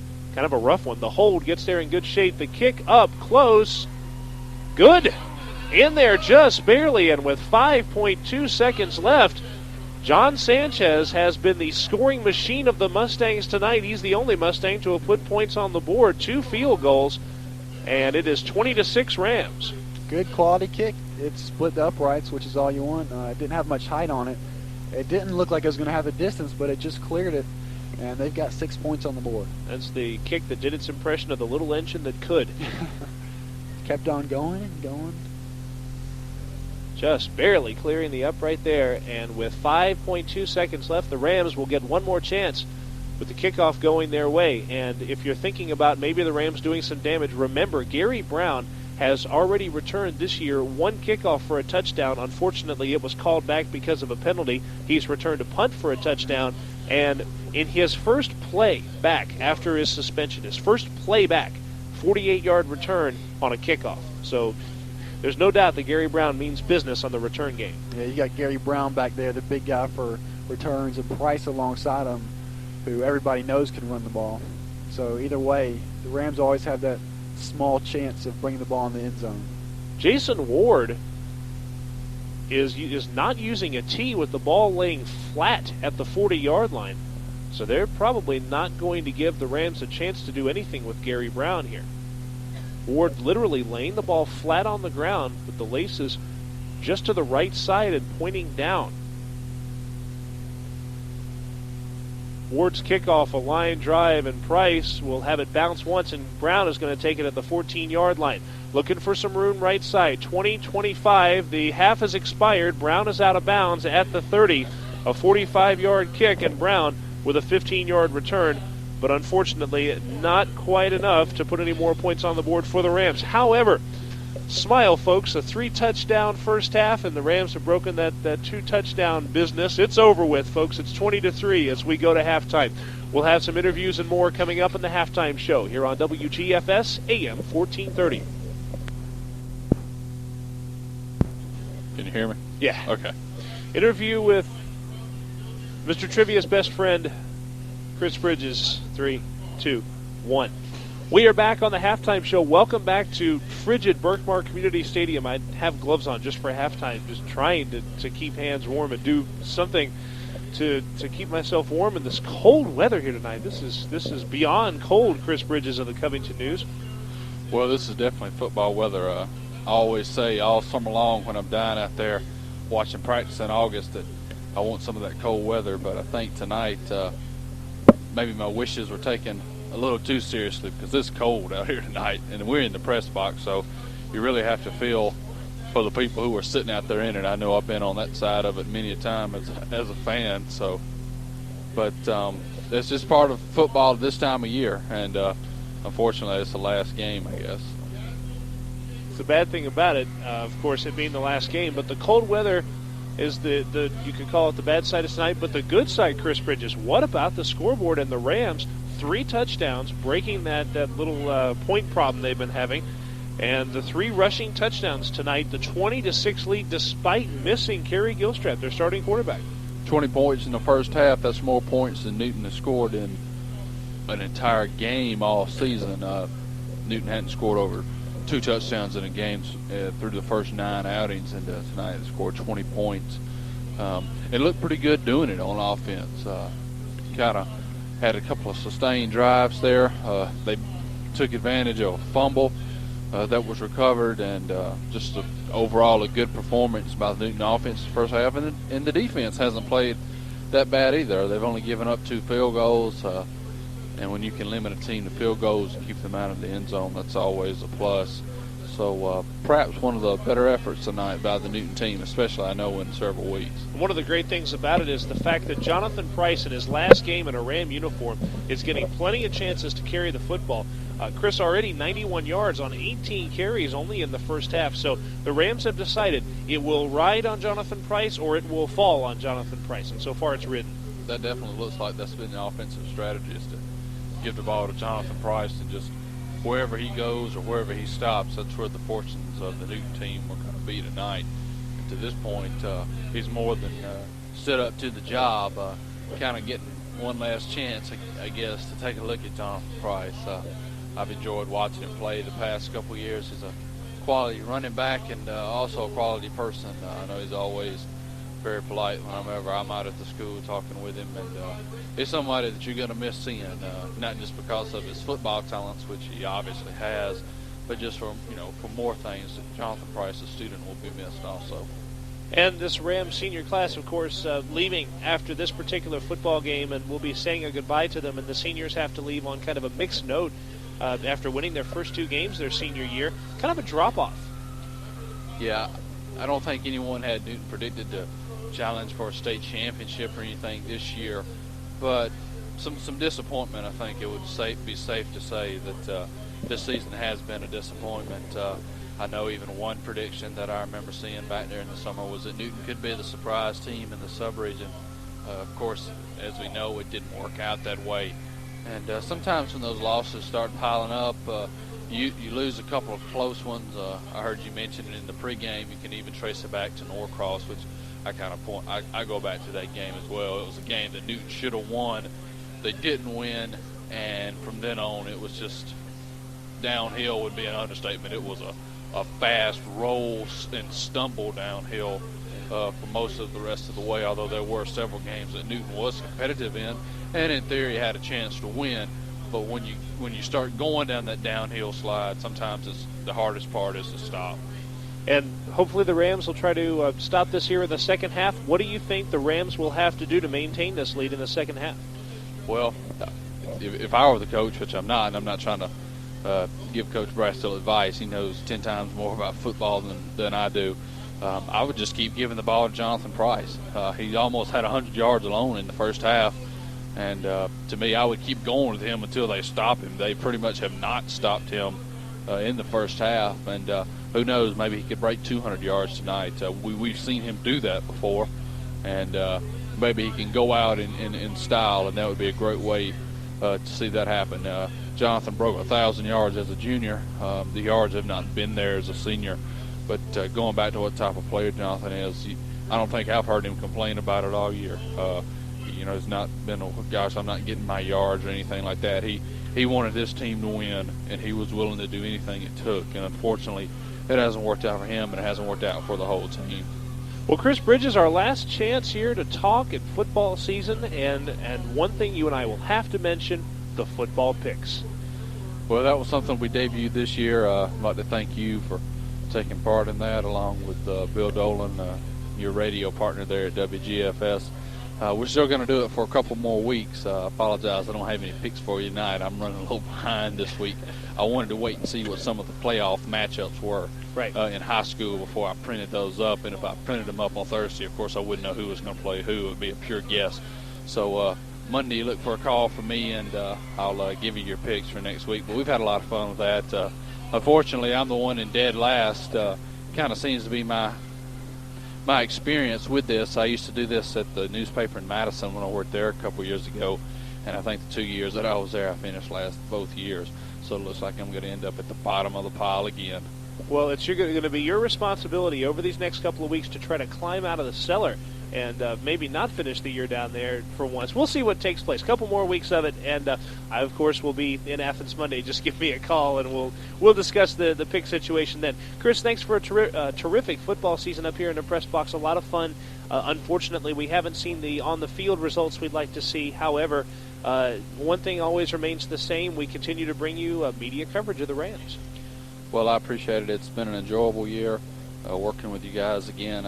I hate to see it end. It seems like only a few weeks ago that we were talking about the season, getting ready to get going again, and now we're, for all practical purposes, are breaking it down for another season. But look forward maybe to doing it again next year. Who knows where we'll all be when it comes time to snap the ball again. But if we're here, I know we'll be back up in the press box again, doing it again. Chris Bridges with the Covington News, and for the best coverage of the Newton Rams and Eastside Eagles on this side of Mars, pick up the Covington News and do it right away. When we come back, some stats and much more, the halftime show on WGFS. 3, 2, 1. Kevin Holden back from Berkmar Patriot Stadium. We'll have Mark Burch joining me in just a couple of moments. Real quick, wanted to give you some statistics of the first half. The Newton Rams with 170 rushing yards in the first half alone. Of course, it's been all rushing for the Rams. They've attempted one pass. It was incomplete. 0 passing yards. Price, 91 yards on 18 carries and a touchdown. And how about Rodney Smith? 1 carry, 62 yards. A 62-yard rushing average for Rodney Smith in 1996. That's a point of pride for the Rams senior. And he, of course, scored the touchdown on the reverse. Quint Barnes also with a touchdown on a 3-yard run to start quarter number 2. As far as returns are concerned, Jonathan Price, Gary Brown, each one returned 15 yards. The Rams 0 for 2 with Joseph Cox attempting extra points, but 1 for 1 when they go for 2. Sonny Kaysen doing the kickoffs tonight, averaging 46 yards a kickoff, a 57-yard long kickoff, and 57 return yards against him tonight. And Sonny Kaysen with 1 punt for 25 yards. As far as the penalty game is concerned, the Rams 6 penalties, 45 yards. Meadowcreek 3 of their own. They've been a little more damaging, 35 yards. Rams lead in the first downs, 7-6. We'll have the second half after this on WGFS. We're back at Patriot Stadium, getting set to start off the second half. The Rams will be taking the ball here to start off the second half. Here with your play-by-play, Kevin Holden. Okay, thank you very much, Mark Burch. The Mustangs releasing some blue and white balloons, something you might see at a Ram home game. The colors are exactly the same as the Ram balloons. Well, we will start the second half with Jason Ward kicking off to the Newton Rams, and Gary Brown and Jonathan Price will be the 2 men back to receive for Newton. 20-6 your score. 3 touchdowns for the Rams rushing-wise in the first half. Price with a touchdown, Smith with a touchdown, and Quint Barnes scoring 1 as well. Can the Rams hold on? You know that in the second half they have had trouble in many games. The Cedar Shoals game comes to mind. The Shiloh game comes to mind. The Collins Hill game comes to mind. Jason Ward with the kickoff, spinning toward Gary Brown, and he will take it at the 17-yard line. Going behind a wedge, he is out at the 30-yard line. Tripped there and down at the 32. A 43-yard kickoff and a 15-yard return by Gary Brown, and it'll be Ram football to start the second half. Maybe they can maintain the momentum. What kind of defensive adjustments do you think Meadowcreek has made, Mark? Well, I think we're going to see them bring some guys in from the backfield, join in with the 2 linebackers they had last half. We're going to have to wait and see. But like you're saying, for the Newton Rams, their play in the second half has been their undoing throughout this season. So, but with a 20-6 lead, though, it's not going to be quite as much of an impact, I don't think, this game. But at least we hope not. Quint Thomas, over center, first play, Price. It's more of the same, folks. Price tripped out beyond the 35 and down at the 40-yard line. So it'll be about a 7-yard gain for Jonathan Price. And the Rams, more of the same. That is, Price is already 19th carry of the night. Yeah, Price is just having a great night, and I'm sure we're going to see him break 100 yards tonight. Yeah, in fact, with that 6-yard gain, he stands at 97. So let's watch with this play right here. 2nd down and 4. They go to Price, and he gets 2 yards. He breaks 100. Johnson in motion. And it is Price, and he does have maybe 2 yards. The forward progress will probably give it to him as he gets pushed back about 12 yards after he got hit at the 42. But thank goodness that man gets forward progress. He'll be down, and he has broken 100 yards for the 2nd consecutive game. Yeah, that's great for Jonathan Price on the last game of the season, being a senior. He'll be going out, probably playing for some college next year. But great last game for Jonathan Price so far, and we're only halfway through the game. So Price with 2 100-yard rushing games to end the season. Before then, you have to go all the way back to Cedar Shoals to find the last time he had rushed for 100 yards. So Price finishing strong here. Again in motion, and again they go to Price. Price this time straight up the middle, and this time Meadowcreek read it, and 9 guys in there on him and tackling him at the 42-yard line. I exaggerate, but only slightly. Probably 7 guys in on the tackle. Yeah, Meadowcreek is waiting for that run a little bit more. They're expecting it a little more than they were in the first half. I'm going to get a measurement here on the timeout. See if Price has the first down. It was 3rd and about 1.5 yards, and from here, just using the naked eye method of measuring first downs, it doesn't look as if the Rams have it. But, of course, that will be up to the chain gang as they are on to attempt to see if the Rams did pick up the first down. It's going to be close. But like you said, it looks like they're going to be short. Yeah, so the naked eye method works for once. Normally it doesn't. Usually I start getting confident if I think they're short, because it usually means they're not. But this time around, they were short. So it'll be 4th and inches for the Rams, and of course they will go for it here on their first drive of half number 1. Half number 2. Yeah, that was a good spot by the officials too, right where Price ran the ball. So we got 10 minutes to go here in the third quarter, and the Rams are looking to really put a dent on the scoreboard compared to what they've been able to do earlier in the season. Already have 20 points going into the second half. 4th and inches. What will this Ram offense be doing? Again, you have Quint Thomas, your backup, a sophomore, who has played the entire game. He's attempted one pass, an incomplete pass, and Rams have decided to stay away from the passing game. They've been going to Price. But this time around, it's Thomas keeping it, and he looks pretty good to have that first down. Got some good push from Josh Gill and also the folks to either side of Gill to pick up the first down.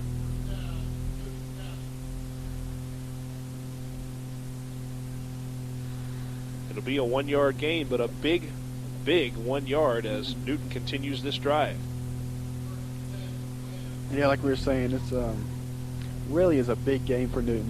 They never have a big second half, but if they are, that's huge considering how many points they've been able to put on the board in all 9 of the previous games. Again, Breek Johnson looking like he was going in motion. Thomas left to keep it himself, has some room at the 50 and tackled at the Meadowcreek 48-yard line. It was Thomas on the keeper the whole way, and the interesting thing about it was that the Mustangs were bunching up the middle, and Thomas went around right tackle.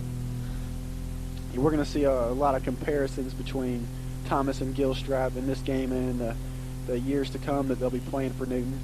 He looked a lot like Gilstrap on that run and picked up a good gain. They'll have it second down and about 3 or 4 yards to go.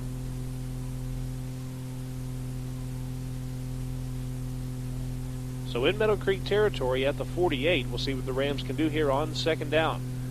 2 wide receivers to the left, 1 to the right. They pitch left side to Jonathan Price, gets a pretty decent block at the 45. He'll have the first down, and down at the 43. So Jonathan Price just continues to rack up the carries, and he's hoping to rack up the yards. Again, we mentioned many times before the game that Price is well away from 1,000 yards. He is going to need to break some big runs, 80-yard runs to do it.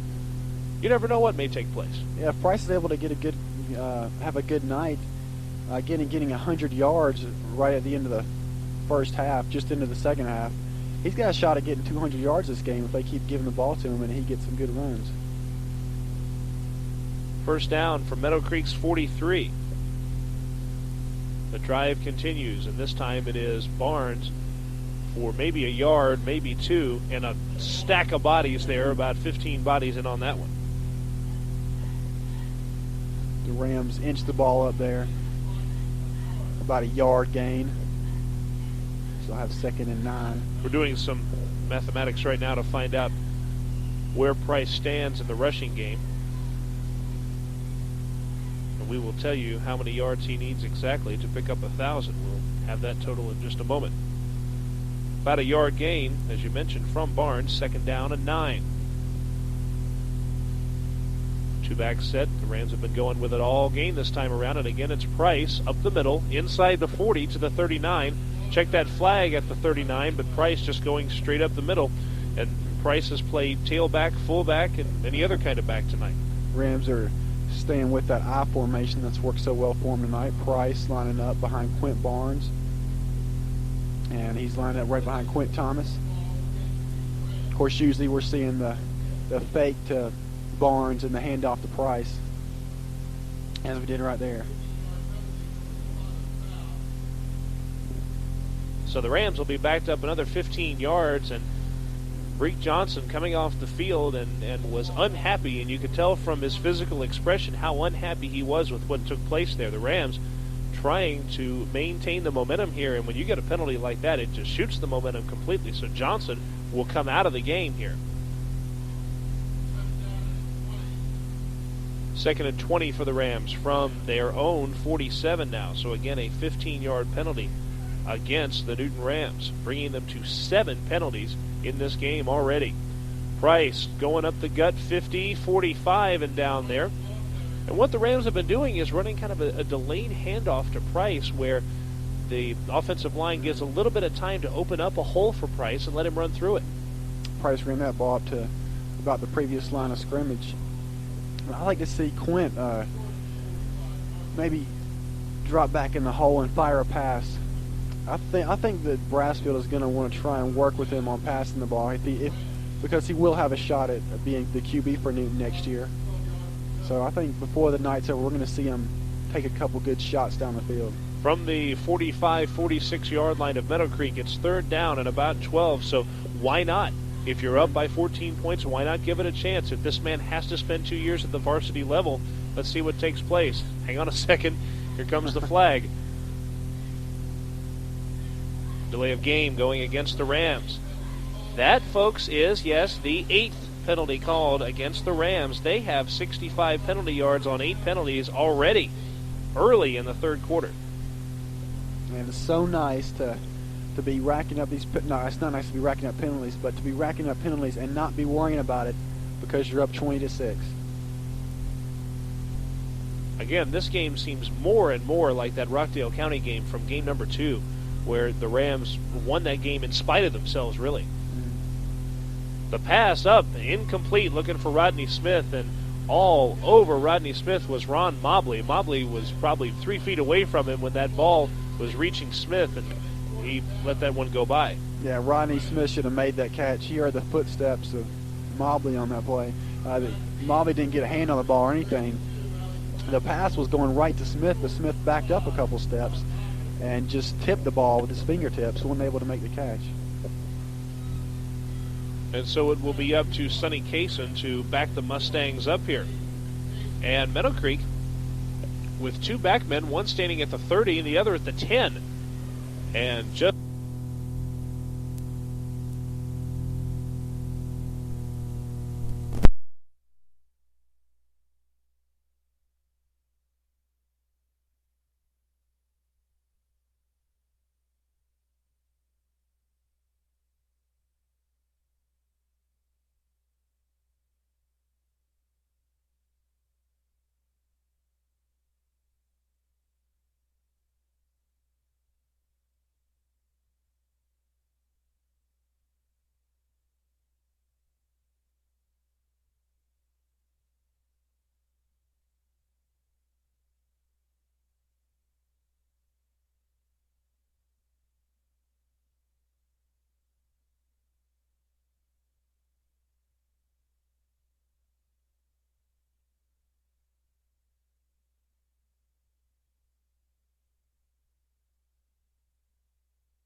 And welcome back to Berkmar Patriot Stadium.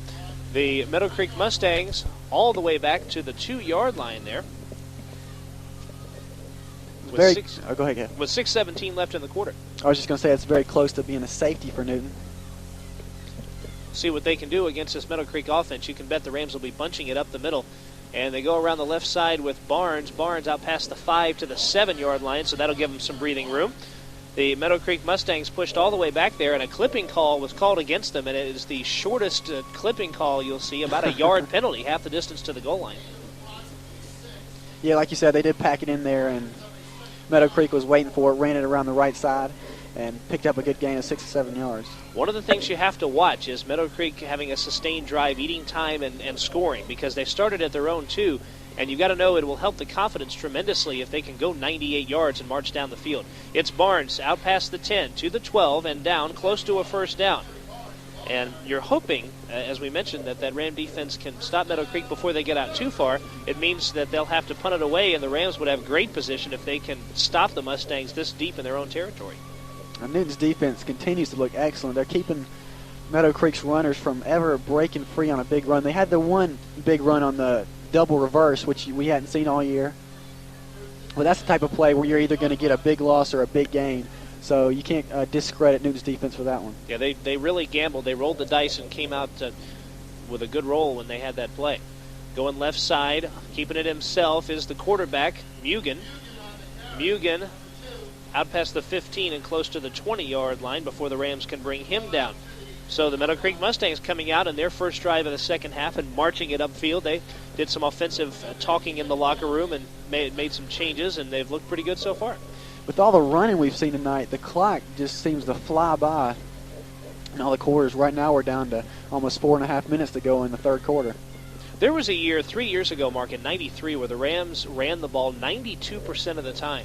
And it seemed like every football game they played was over with before it started, just because the clock just kept running and running and running. Jason Ward on second down will be tackled for a loss. Nice job by Roderick Henderson getting to Ward and tackling him for a loss. But back to the issue of the running game. Of course, if you can keep the ball, run the ball a lot or most of the time, and eat a lot of time off the clock and still score some points, it helps you and hurts the other team because you will dominate time of possession. Oh, yeah, especially if you can take the ball deep in your own territory and run the ball all the way down the field and score and not leave enough time on the clock for the other team to score. That's when you're going to hurt some teams.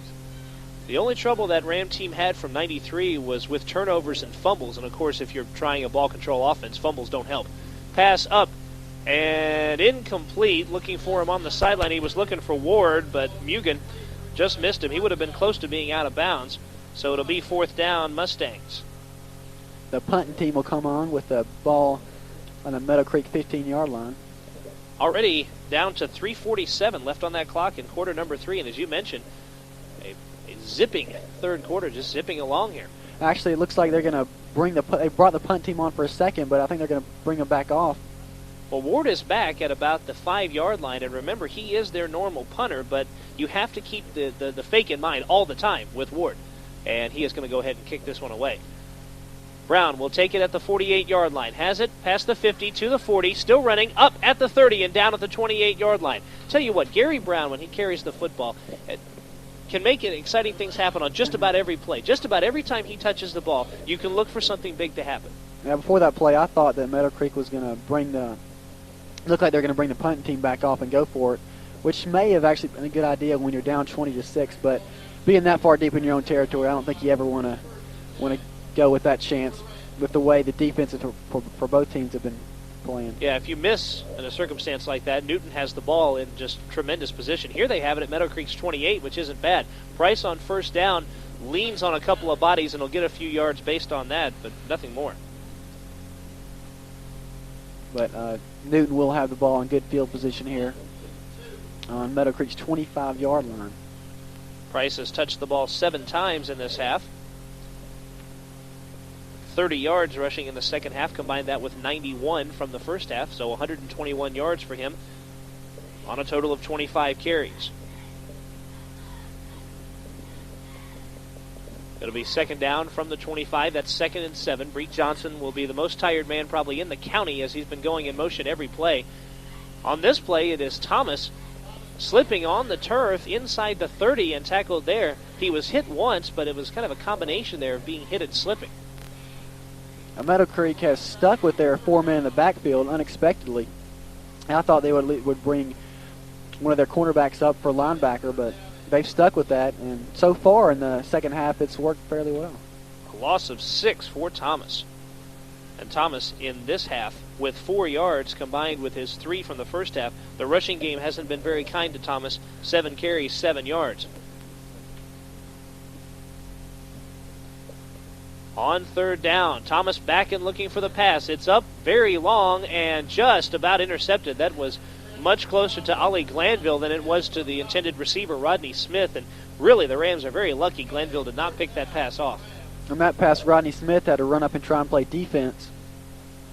He was beat by his man down the field. Yeah, it looked like he was intending that pass for the Meadowcreek defender. In that position, when you're in a situation like that with a pass closer to your defensive back than to the receiver literally has to play defensive back. Fourth down, they're going to go for it. And Thomas going to try to cut up the middle and see what he can come up with, and there's not going to be a whole lot there. He'll be down at the 24-yard line. Meadowcreek will take over after the 7-yard gain. Not nearly enough, as he fell probably a good 4 yards short of the first down.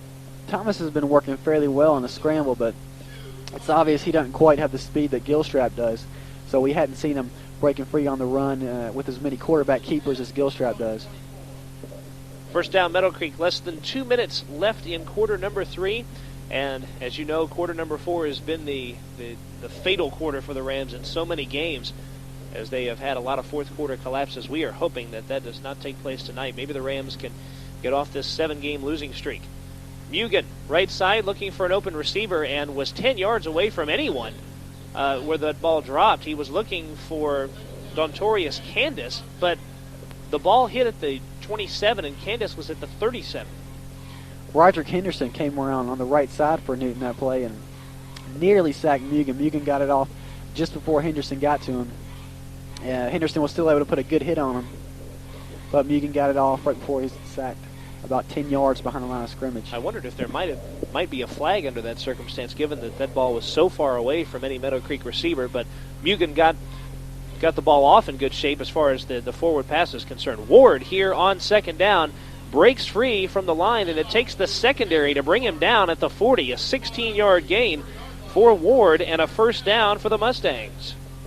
We're starting to see Newton's defense here break down a little bit.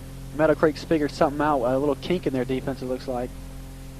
And Newton's going to have to bunch it up a little bit in the middle. They haven't been having much success around the side. Remember, Mark, that week after week, the Rams' troubles in the second half came as a result of things that would happen with the linebackers. The linebackers, especially in the Cedar Shoals game and the Shiloh game, had a lot of trouble in the second half. Going around left side to the 40, to the 42, the 45-yard line is Seneca Wilson, the sophomore. And Wilson out all the way to the 47-yard line, so Wilson on his first carry of the night, a 7-yard gain. Another good run by Meadowcreek. They'll have it here close to the first down, about 3 yards to go. 11 carries for Ward. We'll check his yardage total in just a second. Second down and 3.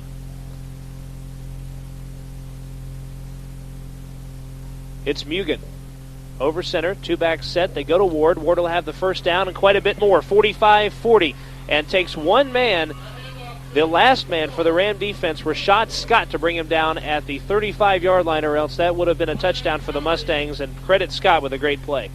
Past Rashad Scott on Newton's defense, there's absolutely nobody back there. Even Gary Brown was up in front of Rashad Scott on that play, so if he breaks that tackle, that's a touchdown for Meadowcreek. Well, we were totaling the yards to find out how close Jason Ward was to 1,000, but that question's been answered. Ward has passed 1,000 for 1996. Congratulations to the young man, and it's a big gain of 17 that gives him a first down. Check the flag here on first down from Newton's 37. And so Jason Ward passing 1,000 yards, and it's got to be one bright spot for a team that comes in 2-7 and may end up 2-8 this year. At least you've had the one running back who has been able to do so much for them. Yeah, that's like we were talking about before, a really big mark for high school football. You can break 1,000 yards. That's a big accomplishment. Penalty is against the Mustangs. An illegal procedure. Their first penalty of the second half brings the ball back to the 42-yard line, and so it will be 1st and 15. This will be one of the final plays here of quarter number 3. Back from Newton's 42 with now 27 seconds left in the quarter. The Rams again have been able to keep Meadowcreek from reaching the end zone. They're 6 points as a result of 2 field goals by John Sanchez. Now 13 seconds left. Mugen loses the football, picks it up, and the whistle is going to be blown at the 42-yard line as P.J. Mugen lost the football and had to pick it up. Apparently a bad snap count. That'll do it for quarter number 3, so we'll figure out what the officials are going to do with it after we move the ball down to the other 42-yard line and begin quarter number 4. The last quarter of Newton Ram football in 1996. Yet a chance to break the losing streak. Stick around to see if it'll take place on WGFS AM 1430. We're back at Patriot Stadium where the Meadowcreek Mustangs are getting set to take the ball. Here with second down, the Rams are up 20-6. Here with your play-by-play, Kevin Holden. We begin quarter number 4 with the Mustangs and P.J. Mugen looking for a score. Up complete on the pass, and they flip to Jason Ward, and he's gone. To the 10 to the 5, touchdown Mustangs. That play all along planned ahead of time as they hit Ryan Norman, and Norman, as soon as he caught that football, pitched back to Jason Ward, and they had forgotten the Rams had about Jason Ward, and that's 6 points for Meadowcreek. Yeah, just like you said, that play was planned. They practiced that. They've done that play in practice, definitely. He caught that ball, and he knew exactly what he was doing with it. He turned around, saw Ward, pitched it to him, and Ward was able to run in for a touchdown. A great play by the Meadowcreek Mustangs. Honestly, Mark, Jason Ward might be the best all-around athlete we've seen this year. He can, of course, punt and kick off and that sort of thing. And when you've got an athlete of the caliber of Jason Ward, why not use him in plays like that? Well, they did, and they got the 6 points. And John Sanchez, the snap, the hold, the kick as he attempts the extra point. It's in there. Meadowcreek converting and making it 20-13. Folks, we got ourselves a ball game. 7 points separating the Newton Rams and the Meadowcreek Mustangs. 11 minutes, 51 seconds of football remaining. We'll be back in a moment after this on WGFS AM 1430. The Mustangs have put 7 points on the board here at the beginning of the fourth quarter. The Newton Rams are up 20-13. Here with your play-by-play, Kevin Holden. Jason Ward scores the touchdown after the pitch back after a pass completion. Was in there. He didn't attempt the extra point. Don't know why. He's done everything else tonight. Could have done that. Now he'll kick off to the Newton Rams. That's going to be a big loss for the Mustangs after this year. He's a senior, so he won't be around next year. And with how much he's doing for this team, it's going to be tough to fill his shoes. Yeah, no doubt about it. Probably where they'll have the most trouble filling his shoes will be as a fullback. That is where I think he's probably got the greatest value to this team. John Sanchez looks like he'd be a good all-around kicker next year when he comes back as a senior, but it's going to be as a fullback where Ward will be the most sorely missed.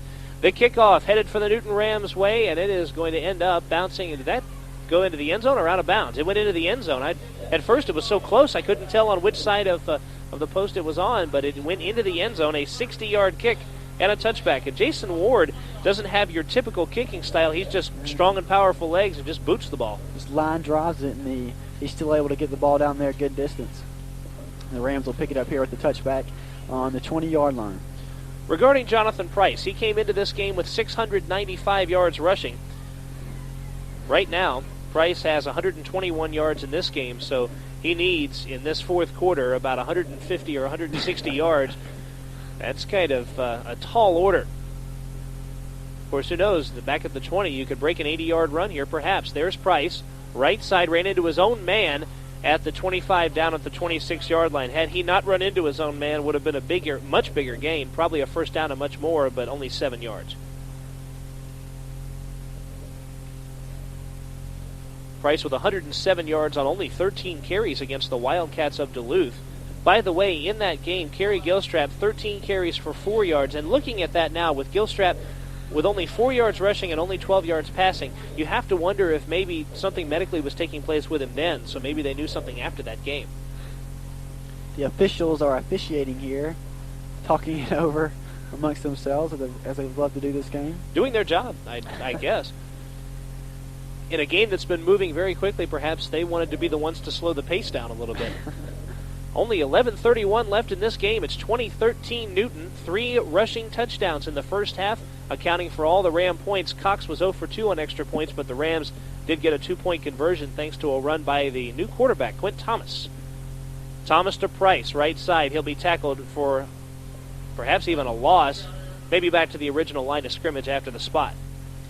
And the Mustangs have definitely did some talking during halftime, and they figured out a little bit about the Newton offense as well as the Newton defense, and they're being able right now to stop Newton's run a lot more than they have in the first half.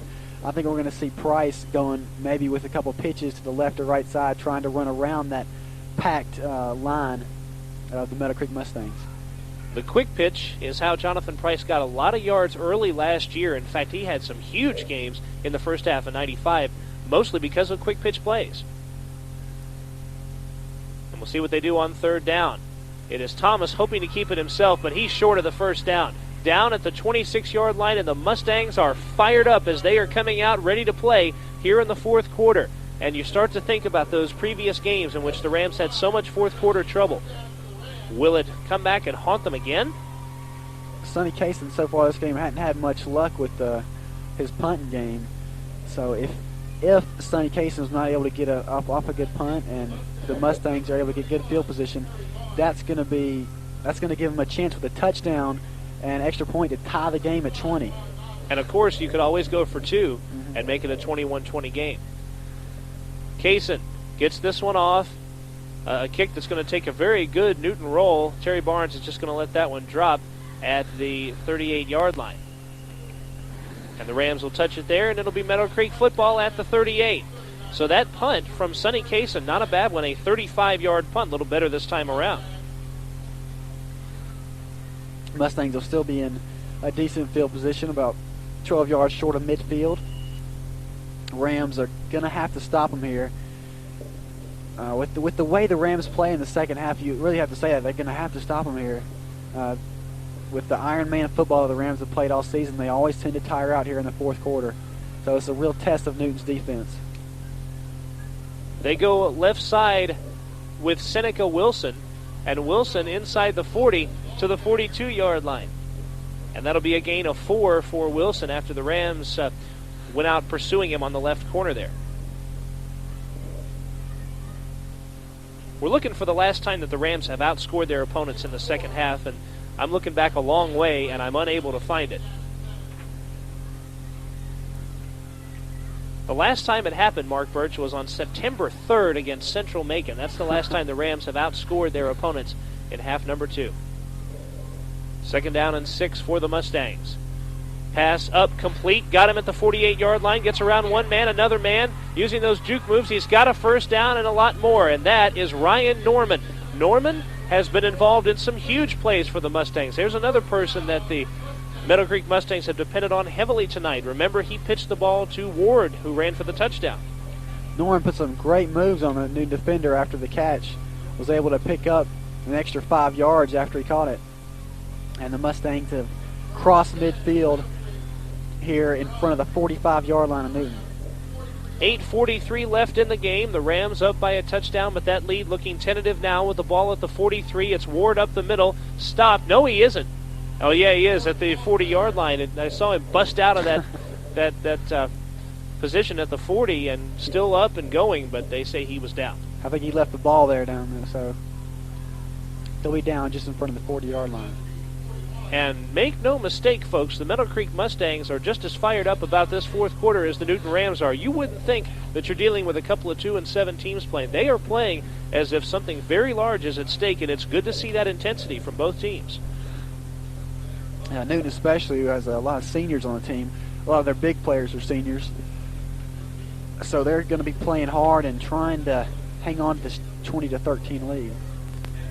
Now we're under 8 minutes to play, and it's second down and 8, and you wonder about the Ram defense, if it can hold up in the fourth quarter. 6 men across the front, faking a 7th man there. Keeping it himself is Mugen, but he is down and for a loss. Mugen jumped over one man, but was hit after that. Mugen thought about a pitch on that play, but decided to keep it himself and wasn't able to get any gain. So now 3rd down and 8, and what looked for a moment like a kind of scary drive from the Mustangs has stalled right here at the Ram 41.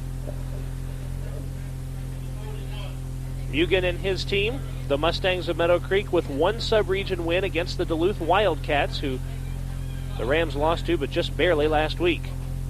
Mugen looking for his man downfield. It's going to be up and bobbles the football, but it's complete. Ward gets the ball at the 30, and he's got some room. Cuts back upfield, and Gary Brown will have to chase him down. He's at the 20, at the 15, and tackled at the 10, maybe the 8-yard line. Jason Ward bobbling the football momentarily, but coming up with the reception, and this Meadowcreek Mustangs sideline is going berserk.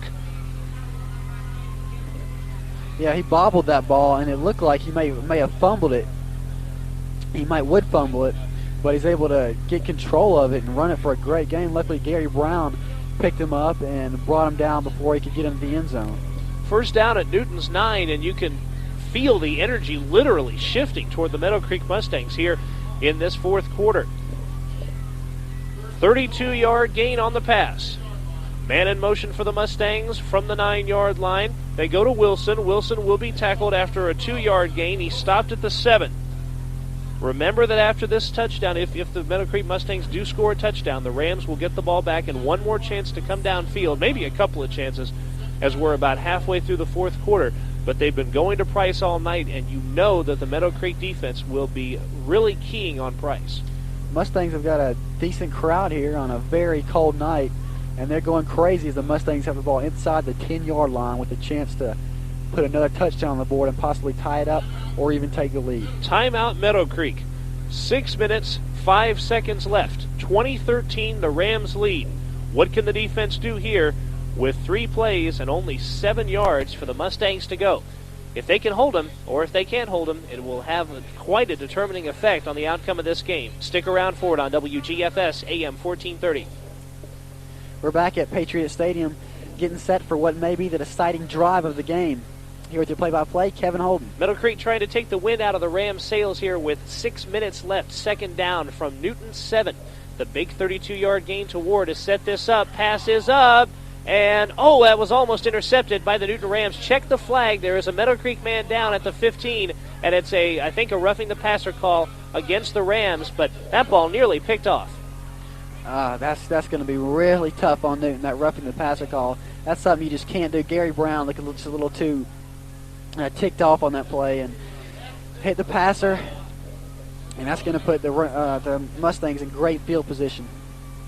What would be an incomplete pass and a 3rd down situation now becomes a much different situation for the Mustangs. The ball will be at the 3.5-yard line with 1st down. And the 1st down because of the roughing the passer call. So a 4-yard penalty and a huge penalty against the Rams. And Gary Brown, there's a difference between intensity and that level above intensity in which you hurt literally your own team's chances, which is what he did there. Meadowcreek that much closer, and now with so many more chances to put it across, it's Jason Ward will be stopped short of the goal line. Ran right into, on the Ram defense, I'm checking to see who that was, maybe Josh Millwood who stopped it. A 1-yard gain. 2nd down and goal with the ball 6 feet away from 6 points for the Mustangs. Rams up by 7. If you're Meadowcreek and you score, do you go for 2? And that was Josh Millwood with a big stop for Newton. Need a couple more of those. P.J. Mugen. Man in motion, it's Ward again. Untouched, touchdown, Meadowcreek Mustangs. And there is a sea of blue on the near sideline going nuts as the Mustangs have come across with a 2-yard touchdown from Jason Ward, and what was a 20-6 lead by the Rams is now a 20-19 game. And Mark, I'm starting to think about the first half and how important that kicking game is. The 2 field goals by Sanchez, one of the main reasons why they're in it right now. And now we're going to see them go for the extra point. They're not going to risk the 2-point conversion, which would give them the lead. When you got a great kicking game like that, there's no reason to. Sanchez just about a sure bet on the extra point, and there it is. As the Meadowcreek Mustangs have tied the Newton Rams, and this is a brand new ball game. 5 minutes, 20 seconds of football. Maybe some of the most exciting of 96, and for the Newton Rams at least, that we've had, as we mentioned, throughout the year. We're going to come back and see what the Rams can do with this next drive here on WGFS AM 1430. We're back at Patriot Stadium. We've got a good one for you, folks. It's 20 apiece. Here with your play-by-play, Kevin Holden. The Meadowcreek cheerleaders, Mark, are doing push-ups after the Mustangs scoring the touchdown. That's interesting. That's something that you see in some college football games, but I don't know if I've seen it from high school cheerleaders. You see it with the Navy whenever they play. That is an interesting thing, and the ball has fallen off the tee, so we get a little more chance to talk about it. Again, that's high school probably the first time I can ever remember seeing something like that. That's pretty impressive, too. Cheerleaders are doing push-ups. I can see people in the Navy doing push-ups after touchdowns, but cheerleaders are getting down there and doing them. It's pretty impressive. Jason Ward will kick it off for the Mustangs, and this game is tied at 20. The Rams will have it with Price and Brown if they can get the ball before it goes into the end zone. This one will be had by Gary Brown from the 15 to the 20 to the 30. He's still up to the 40. Oh, and tripped up at the 38-yard line and tackled there. Gary Brown had found room and might have been gone, but the last man brought him down at the 38, tripped him up there. Just got hit by Sean Boykin on that play to bring him down. It looked like Brown was going to break free and get a huge gain off that kickoff, but he was taken down just inside the 40-yard line. 23-yard return, and here we go, folks. Time for some excitement. We have not had our share of excitement in 1996. It's time. 5:14 left, a tie score. Rams first down at their own 38. Quinn Thomas in his first start has done a pretty good job, and he goes to Price on first down outside the 40 to the 45. Thomas's job has been mostly to give the ball to Price and throw up the rare occasional pass. He is 0 for 3 in the passing game, but has some rushing yards. And one thing we've talked about all year, Kevin, that's hurt Newton, is their kicking game. In this game, when you've got less than 5 minutes to go, really all you may need is just 3 points to win the game. That's a big advantage that Meadowcreek has at this point. Absolutely. It is Jonathan Price past the 45, tackled at the 46-yard line, and never even thought about that. In most circumstances, all you'd want to do is get the ball to the 15 or the 20, put it in the hands of your kicker, and go home victorious. The Rams do not have that option. Yeah, so like you said, Meadowcreek, if they get the ball around that 20-yard line or even back farther than that, we've seen good things from their kicker. So if they can get the ball inside Newton territory, they got a chance to win this game with a field goal. It is imperative then for the Newton Rams to come down and score and do it on this drive with 4:16 left. It's Jonathan Price going for the first down, pushing, struggling for that first down. He is tackled around the 47. He's going to be close. Check the spot. The officials are going to have to decide whether or not he broke that plane of the first down. It's going to all determine on where they spot the ball. That spot is very close. That spot is extremely close. Around the 47-yard line, the officials will call a timeout, and they're going to measure this thing. It's very close to the sideline, so you can almost tell where it's going to be. It looks like it's going to be either short or just barely a first down. Oh, this is as close a measurement maybe as we'll see. The measurement says that the Rams are short by 2 inches from a first down. At the most, 2 inches. A hair. Amazing. So these 2 inches, ladies and gentlemen, and the months and months of practice, the months and months of drills, and the 10 games of the season, as the Rams try to break this 7-game losing streak, it comes down to 2 inches. Which team is 2 inches stronger? We'll find out on fourth down. The scoreboard reads 4th and 0, and that's literally what it is. It's fourth down and the width of a finger almost. And this is going to be one of the deciding plays of this game. If the Rams aren't able to pick this up, well, obviously Meadowcreek's got a good chance to win it. And a flag has been called, a flag has been thrown, and I think it's against the Rams from the 47-yard line. Now the indication is that it's against Meadowcreek. The Rams jumping around, offsides against the Mustangs. So what would have been one of the more exciting calls of the year turns out to be just a penalty. We'll take it that way. The Rams will have a first down here, which is obviously just what they wanted. They're going to have to pick up a couple more if they're going to put some points on the board and pick up a win. So it'll be first down in Meadowcreek territory at the 48. 3:56 remaining. Remember that if you run the ball too much as you go down here and you don't get the big gains, the clock could turn out to be your enemy. Right now, it's really not much of a factor, but it could be in about 5 or 6 plays if the Rams can't get down the field quickly. Quint Thomas to Jonathan Price. Price up the middle to the 45, and he will be pushed back from there, but the forward progress will put him at the 45-yard line, a 3-yard gain. The Rams are inching their way up the field, and like you said, with as much as they're running the ball, that clock's just going to keep on ticking down. It's down to 3 minutes and 20 seconds right now. and it's still ticking. It will force the Rams probably to use some timeouts as they inch farther down the field. Now remember, they went with Price up the middle on first down. Meadowcreek will probably be bunching up the middle. Maybe this means a pitch to Price. 2nd down and 8. Thomas, it is a pitch to Price. Right side, and the play isn't going to be run. We've got a penalty call. The officials have blown the whistle, and that play is not going to count for anything. 2:57 is what's left on the clock. That's unfortunate. That time has to go off the clock, but that is how it works. Offside against the Meadowcreek Mustangs. So Rams do get some yards out of it.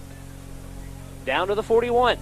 So that did turn out to be a good play for Newton. Just taking a few seconds off the clock, and they'll have the ball further up the field. So 2nd and 3 now from the 41. This is our final football broadcast of 1996. Of course, you heard live the Eastside Eagles and Winder Barrow Bulldogs last night. This game being brought to you on a tape delay basis on Saturday, the last of our 20 football broadcasts of 1996. 2nd down and 3, and maybe the most exciting of those 20. From the Meadowcreek 41, Jonathan Price, busting up the middle, may have the first down. He will be close from about the 38-yard line. Again, the clock continues to tick. 2:27 left in the game. Officials are calling a timeout here. Looks like they may have to measure another one.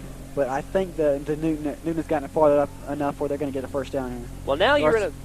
Go ahead. Sorry, Mark. Now you're in a position where if you're the Newton Rams, you just want to hang on to the football. If nothing else, you definitely did not want to turn the ball over, but you're far enough away where Meadowcreek, if they ever did get the ball back, would have a tremendous gain left to go before they would get in field goal range.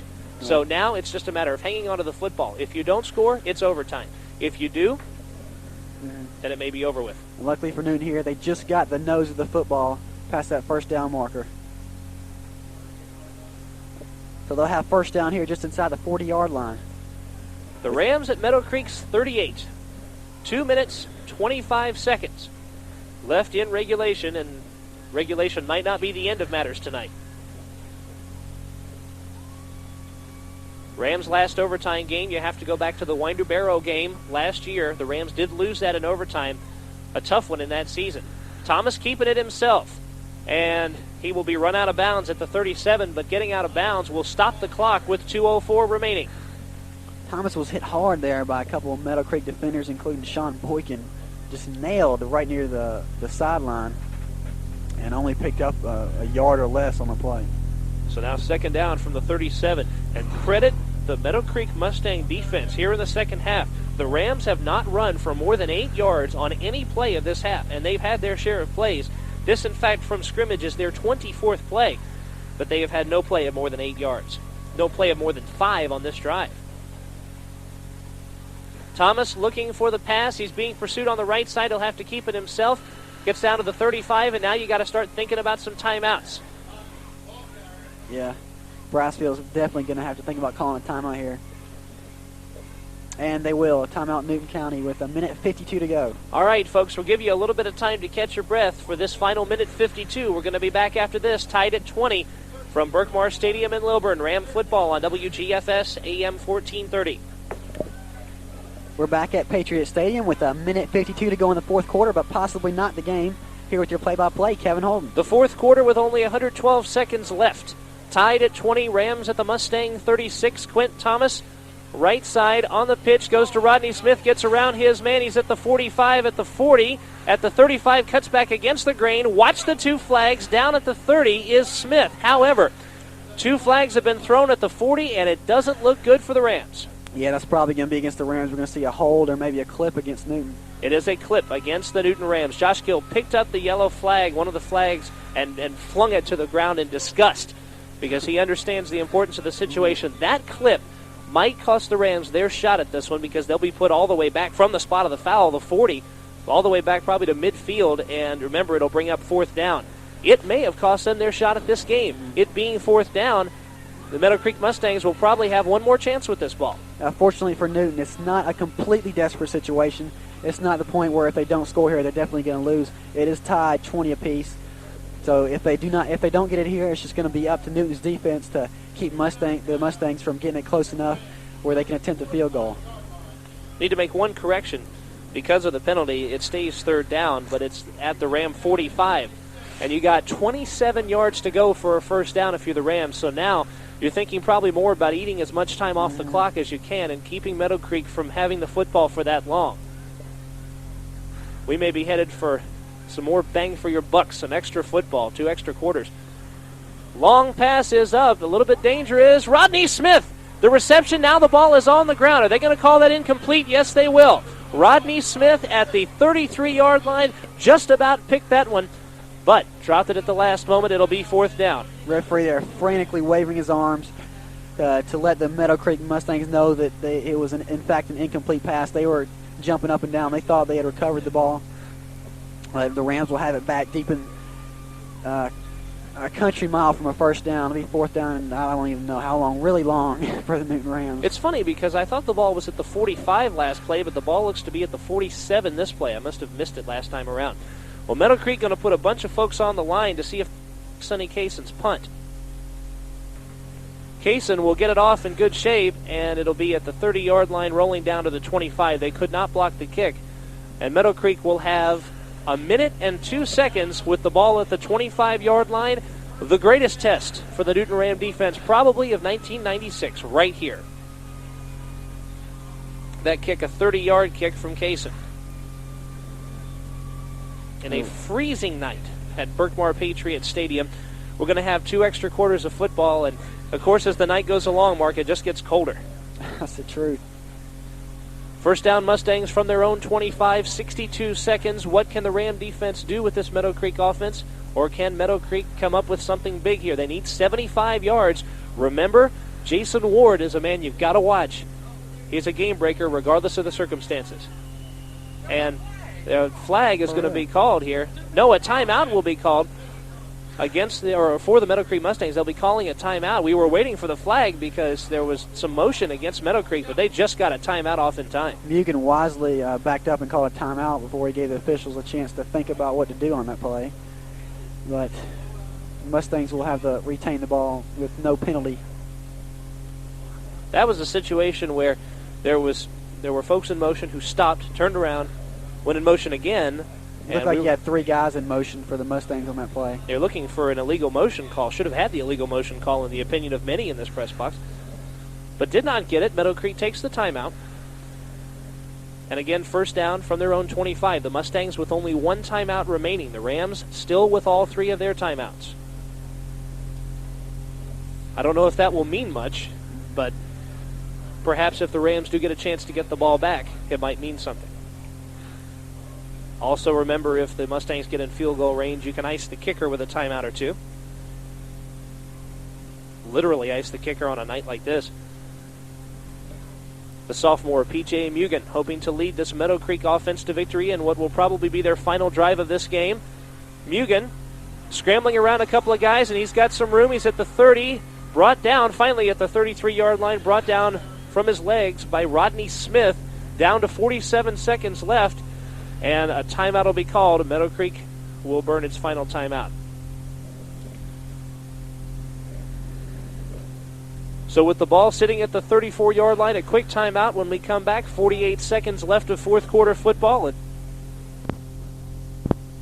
And we will be back with it right after this on WGFS AM 1430. We're back with Newton Ram football with your score 20-20. Here with your play-by-play, Kevin Holden. Second down and 2 for the Mustangs. 48 seconds, Meadowcreek without any more timeouts. It'll be up to that Mustang offense. Mugen looking for the pass. The safety pass is complete to the 40, to the 45. Hit at the 50. He is still up and down at the Ram 45-yard line. And the completed pass to Dontorius Candace gives the Mustangs a first down in Ram territory. That'll bring the ball across midfield to the 45-yard line. And here's where we are talking about Meadowcreek threatening. Once they get the ball close to the in field goal range, field goal will win the game for Meadowcreek if they can get the ball close enough. First down from the 45. Now you've got 36 seconds left. And Mugen spiking the ball to the ground, emphatically stopping the clock with 35 seconds left. He will go to the sideline and talk it over with Tom Lozano, who feeds him the play. He'll take it back to the Meadowcreek huddle, and the folks on the Rams sideline have to wonder, who is Lady Luck with now? It's just as if the Rams have come so close so many times. We're going to have to see if Newton's defense can step up here and hold Meadowcreek where they are right now. 35 seconds left. Again from the 45, second down and 10. Ward in motion left side. Got to watch him all the time. Mugen thinking about the pass, and we'll probably see an intentional grounding call there as he kind of flipped the ball out as he was being brought down. And the intentional grounding call, and you have to look here at the experience of P.J. Mugen, only a sophomore and a rookie mistake. Yeah, he probably should have held on to that ball, even though he was backed up about 6 yards. He didn't have any receiver anywhere near that pass. So you got to take that hit, that sack, even though you're going to lose a lot of yards on the play. A line drive that was 6 inches off the ground when he let that go. It's because it's not a desperate situation yet for Meadowcreek. It's a tie ball game. You still got overtime to go. You might want to refresh me on this, Kevin. It's my belief that in high school football in overtime, you have one time period in which the entire time period is allowed to run out. It's not like NFL in which the first score, the team wins. Yeah, you actually have 2 periods, but you're right, time does run out. And if no one scores, you work off of penetration rules, but if someone does score, of course, they go by the score. So the loss of down and the penalty against the Mustangs puts them back at their own 46-yard line. Third down, 29 seconds left. It's Ward up the middle. Ward with room. Ward to the 45, tackled at the 44-yard line.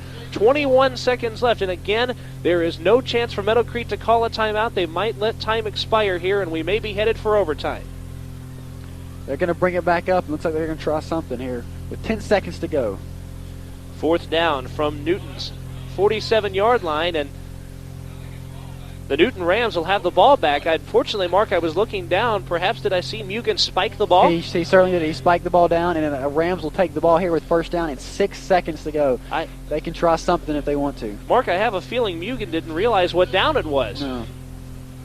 Because you certainly wouldn't want to bring up a situation where you give the other team the ball with 6 seconds left. Mugen must not have realized, and he is getting a real talking to from one of the Meadowcreek coaches, realizes the mistake he has made, must have thought it was a different down, spikes the football. It's an incomplete pass. The Rams will get one shot at this from their own 43, and right now, that is one man who is hoping that the Rams don't do anything here.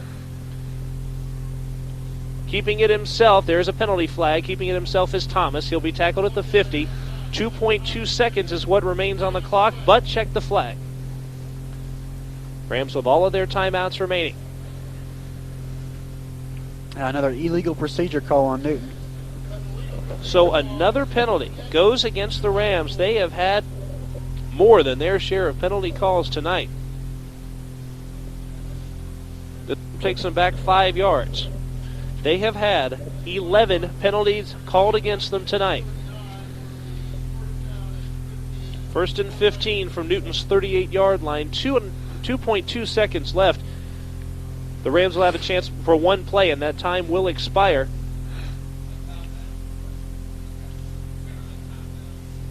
It's going to be an untimed down. They're going to have a chance for one more play.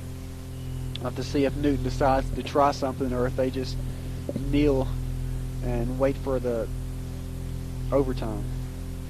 So time has expired, yet the Rams will be allowed for one more play here. They'll be allowed to have one more play, and Thomas will go down on one knee. We head for overtime with your score. Newton 20, Meadowcreek 20. Hang on a second. We've got a penalty flag against, well, we'll check and see who it's against in just a second. But we thought time would expire and they get a chance to get one play off. Nope, it is a call against the Newton Rams. Quick timeout. We'll be back with more Ram football right after this. Newton Ram football against the Meadowcreek Mustangs, and Mark Burch, the penalty that was against the Rams declined, and let's have 2 extra quarters of football. I can't wait. How about it, the 20-20 score? And you hate to look at it through this standpoint, but it was really a collapse by the Rams, giving up 2 touchdowns in the fourth quarter, allowing this overtime to take place. You feel, if you're a Ram fan or a Ram coach or a Ram player, as if this overtime should never have taken place. We seem to talk about it more and more each game, about the Newton's collapse in the second half. It's just something that you almost expect each game. Their guys get tired out, and I guess what can you expect when you have like 7 guys that are playing both ways? Your guys are just going to get tired out. That's the way it is. Next year they're going to have to train some more guys that can play some more positions. You you have to be a great athlete to be able to go through an entire football game and play on both the offense and the defense. And unfortunately for Newton, it doesn't look like their guys are able to hold through the entire game. They're getting too tired out, and it's going to be, unfortunately, even worse for them when we go into extra time with a score 20-20. And in overtime, we are scrambling to come up with something statistically because we're not used to doing the overtime thing. And folks, I brought with me just enough material for today's game as far as stats are concerned, so we're desperately scrambling for something with which to keep track of this overtime.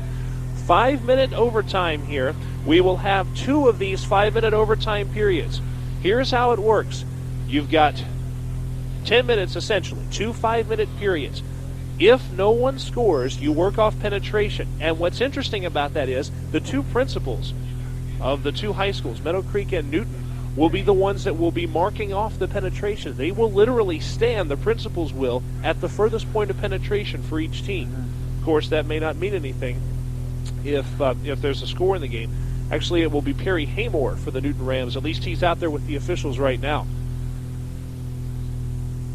So we will have 2 5-minute overtime periods. And, Mark, I think the Rams with some big favor here in the overtime because of the timeout situation. Take a look on that scoreboard, and you realize that Newton has 3 timeouts and Meadowcreek only 1 because they had to burn all their timeouts at the end of the 4th quarter. But in Meadowcreek's advantage is Newton's. Like we just said, they always get tired late in the game. We've never seen them yet with extra time, so there's a possibility they may even be more tired than they are just in the second half. So let's hope they get fired up and are able to put something on the board here and pick up a win on the last game of the season. In frigid, cold conditions. This could end up being a very memorable night from Berkmar Patriot Stadium. If anybody is either listening to this game or here watching this game, this could really be a turning point for one of these football programs. Remember that both of them are struggling for something as a turning point. And I think this is going to be some kind of turning point for one or the other football program. And it's a matter of who wants it more here in these 2 5-minute overtime periods. You mentioned it. There are so many Rams going both ways. You got to know they're probably running out of energy. Yeah, you got Newton probably playing their last season in Quad A next year, and Meadowcreek will be in a new stadium next year. So we're going to see a big renewal, I think, for both of these teams. Newton will also be losing a lot of seniors. They're big guys like Gary Brown. And the big guy on our defense, Greg Benson, is going to be a really tough loss, probably the biggest loss, I think, for Newton. One thing is, if you come out with a win in that last game of the season and it's under exciting circumstances like this, you may help your recruiting effort getting the kids from the school to come out and play next year. And that's what the Rams will have to do to replace some of these people. Get some of those big kids that are walking the halls that decided not to go out for football with the coaching change and with all of the problems and turmoil involving that coaching change. You need to get those kids out there to play football. The Rams' numbers are the worst now that since they've been talking about in numbers of players since 1992. In fact, we never got an official count, but in my opinion, it looks, at least from what I'm looking at, like it's worse than it was in 92. And in 1992, there were much greater issues at stake. The Rams moving from a black head coach Harold Johnson to a white coach Jack Cook, and it caused a lot of turmoil, a lot of tension. And the Rams went in with 35 players in 1992 and went 5-4-1 with 35 players. Yeah, that's pretty impressive. And they don't have that many players on their team this year. I mean, they don't have many players on their team this year. But next year, we're going to hope that we see a big turnout from the guys that, just like you said, the guys walking down the halls. Because you go to any high school and you'll see big guys that don't play football just because they decide not to for whatever reason. But recruiting in high school is actually a lot like college and NFL, except you're in a much more confined area, and you just have your selected pool of players that can play. But the coaches can do a lot in the off-season of football as far as talking to all the juniors and sophomores that are sitting out there and trying talking some of them into playing next year for Newton. And another way in which it's like professional ball and like colleges is the fact that you really have to sell the program to get people to come out. Schools like Brookwood or Clark Central have no trouble getting people out because there's a tradition in the program that goes back years and years and years. But when you're in a program like Newton, you really kind of have to sell it more than anything else. You have to be part salesman. Well, anyway, the sales job will be made a heck of a lot easier if the Rams can come up with a win in overtime here. And the Rams will kick it off to the Mustangs to begin the first overtime period. First overtime, 5 minutes, and Kaysen will be booting it off with Jason Ward back at the 4-yard line. He has been the Rams' main nemesis tonight.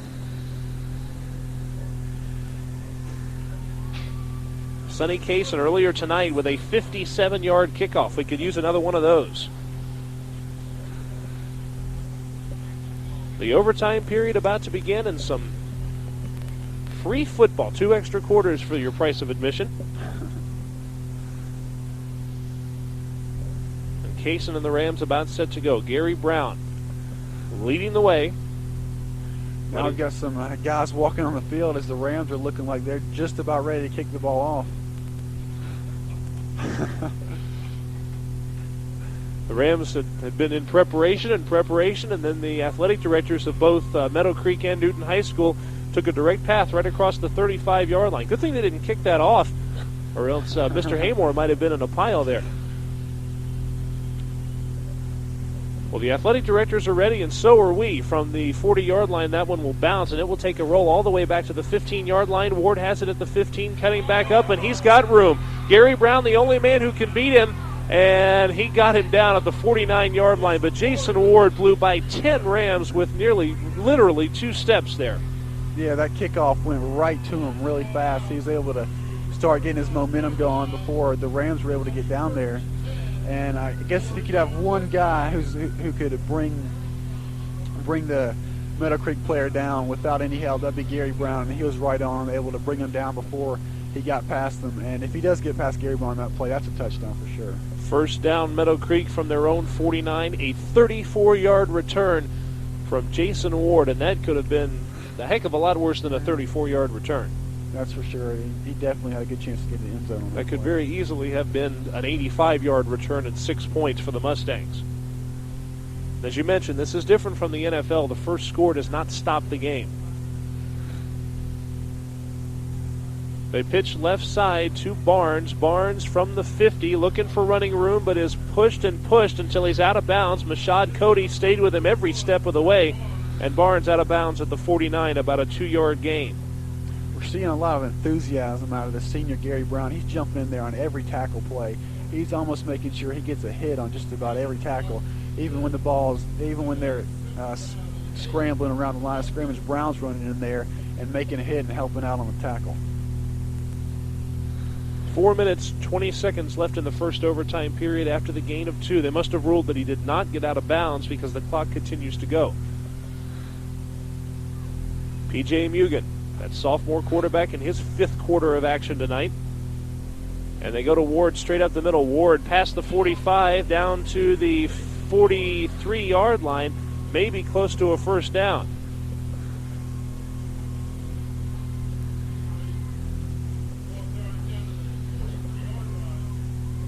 Six-yard gain, so they will be a little bit short of the first down.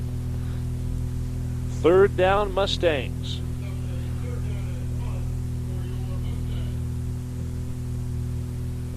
Two backs set here for Meadowcreek. You've got one wide receiver to the left side, then a man back as a flanker almost on the left side. Ward has the first down for Meadowcreek and down to the 39-yard line. And again, riding the very broad shoulders of Jason Ward, one of the best athletes we have seen around. The Rams lining up there with 6 men on the defensive line. Not packing in as much to the middle as we would have expected on that play.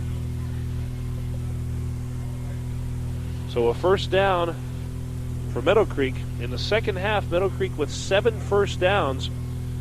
In the first half, they had 6, so this is their 14th first down of the game. 3:29 left in overtime number 1. Remember, the Rams have 3 timeouts. Meadowcreek just 1. P.J. Mugen taking a look over toward the right sideline, not exactly sure what for. Waiting for that clock to keep rolling. Now 3:25 left with the clock running. Man goes in motion for Meadowcreek, and they go right side with Barnes. Barnes looking for room on the corner and stopped, maybe for a loss. Gary Brown in there. And I'm trying to see who else the other person was. Rodney Smith in there, Mark. Yeah, a good tackle there near the line of scrimmage. I was just looking over at the band players over there, the big old tuba players. Looks like they're moving, shaking around. They're trying to keep warm. They're just going crazy over there if you're watching them. Dancing around. It's got to be cold out there. I haven't been out there since halftime, but I'm sure it's dropped even since we've been out there. Most certainly. We have done our best to keep this press box, for the most part, closed to the outside weather, and despite the fact that that's been the case, it's still very cold. Ball is on the ground. A fumble at the 38-yard line, and I think that Meadowcreek has fallen back on the ball. So that was fortunate for them, but immediately after the pitch, fumbling the football was Seneca Wilson. That's still a big play for Newton, although they weren't able to recover that fumble. That kept them from getting a big gain on that run, and that'll bring up third down and nearly 10 yards to go. Yeah, from the Newton 38 now, Meadowcreek will have to come up with some kind of big play here with Mugen. Same set from the Mustangs, a little different look here for the overtime period. Faked the pitch, and they went to Ward, and Ward will be down to the 36, but will be stopped there, and Meadowcreek will be stuck in a position here of having a fourth down situation. And remember, with penetration being a factor in this game, this is a situation where you might consider either going for it or doing something to that effect to increase the penetration. Looks like they're going to punt it off here, though, and Gary Brown will be back to take it. And Ward is going to give it back to the Rams. At least we think so. We've been talking all night about the potential for the fake punt, but he does get it off, and the Rams are going to let it bounce. In fact, it's going to take a great roll. Meadowcreek stopping that ball before it went into the end zone. When I said a great roll, I thought that thing was headed for the end zone, but it mysteriously just stopped right on the 5-yard line. So turned out to be a pretty good punt, 31 yards. That may not sound like the greatest length, but when it backs you up to the 5, that's exactly what you want. Yeah, Ward caught that ball and looked around him and saw that his blockers had done a great job for him, had no Newton guy anywhere near him, so he paused for a few seconds, took his time, stepped up, and just booted the heck out of it. And Newton is in very bad position, deep in their own territory.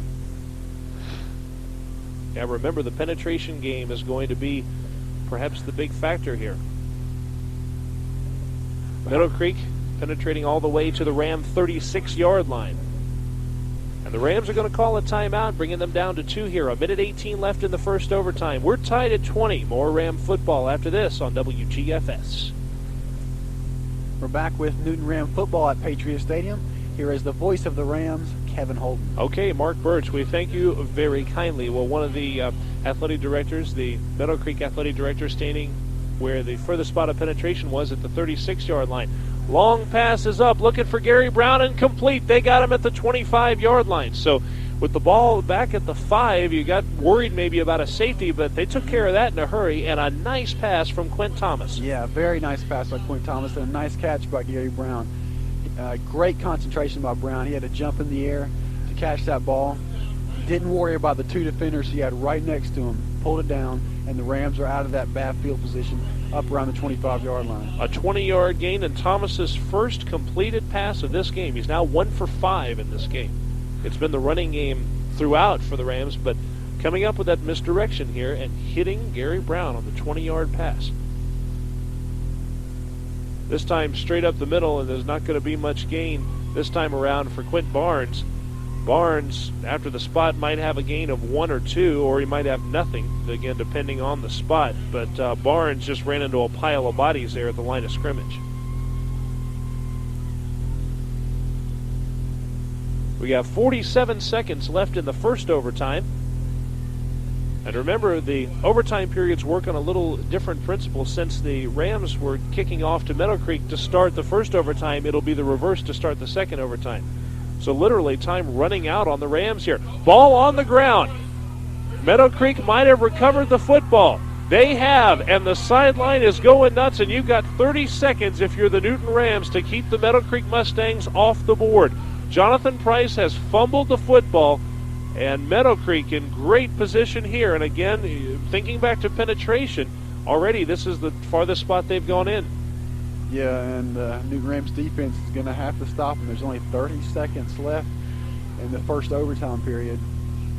So not only has Meadowcreek gotten farther down in their advancement, they got a chance to put some points on the board. So first down from Newton's 26. And the key thing, we'll try to get Meadowcreek, keep them from putting points on the board, and hoping that the Rams can come up and put some points on the board of their own. Fortunately, the Rams will be taking the kickoff in the next timeout period. One of the greatest games that the Newton Rams have had in the 1990s against Clark Central 3 years ago, an overtime game that the Rams won 24-23 thanks to an 80-yard touchdown run by Cordell Benton. This game looking a little bit like that one. Jason Ward on first down, up past the 25 to the 21-yard line as Meadowcreek continues their penetration, and Meadowcreek will have to call a timeout, their last, with 21 seconds left. So it'll be second down and 5, and you're at the 21. And Mark, as I mentioned, you're going to have to kick the ball away to the Rams under the circumstances, but they're close enough now where you got to be thinking about John Sanchez, the young man warming up down here. If they don't get this first down, I think you can absolutely bet on them trying to kick a field goal. And they will probably have time to try with two more downs to get that first down, and then if they don't get it, go for the field goal. So Meadowcreek likely to pick up a few points here in the first overtime. But again, we are forced to play 2 overtimes regardless, so the Rams will get the ball back to start the second overtime regardless of what Meadowcreek comes up with. Second down and 5. This has been some kind of ball game, folks. The Rams up 20-6, but all of a sudden in the fourth quarter, the Mustangs came storming back against the Rams. And now these two locking horns in overtime. And we'll see what the Ram defense can do with P.J. Mugen taking a look at his backfield. Rams with 2 timeouts remaining. Meadowcreek without a timeout remaining. Man in motion on the left side, and probably not to the first down is Seneca Wilson. Wilson will be stopped around the 17. Well, Kevin, whether or not Newton wins this game, it's good to finish out the season with a good game like this. This is the best game, absolutely, we've broadcast all season. Time has expired in the first overtime. Meadowcreek unable to get anything off. And at the 17-yard line, I think, was a timeout called on the play. Let's check and see. Time has expired. The scoreboard reads that there is no more time left in the overtime. And Meadowcreek may have shot itself in the foot by going with a running play on second down with only a few seconds left. Absolutely. That was a very bad call by the coach. So the Rams will have it. The Meadowcreek was able to bring the ball past the 20-yard line, which is a pretty decent advancement. So we're going to have to see if Newton can either get the ball past the 20-yard line of their own, or maybe put some points on the board here, taking the kickoff in the second time period. Now each team will get one more timeout for the second overtime, and the Rams, again, having saved their second half timeouts, actually has come back and helped them here. They have 3 timeouts in the second overtime. You have then 1 timeout for the Meadowcreek Mustangs. The Rams, 5 minutes, they will get the football. Meadowcreek is kicking off to Newton. So we'll be looking for an exciting drive here. When we come back, your second overtime, your 6th quarter, literally, of Ram football tonight here on WGFS AM 1430. We're back at Patriot Stadium getting set for the kickoff of the Newton Rams. We're in the last period of the game. Here with your play-by-play, Kevin Holden. It is quarter number 6, overtime period number 2, and the Rams here at Berkmar Stadium playing Meadowcreek in what is Meadowcreek's last game at Berkmar, and it's as if the gods of football wanted Meadowcreek to really remember this place because they've got 6 quarters of football here. And this is number 6. Jason Ward will give it to the Newton Rams, kicking it off, and back to receive Price and Brown, your 2 typical back to receive men there. Ball bouncing back. That one's going to roll all the way back into the end zone. amazing. The kick from Jason Ward was a line drive kick that bounced at probably the 40 and spent 40 yards on the roll. And tonight in the cold weather, so many kickoffs have gone forever on the bounce.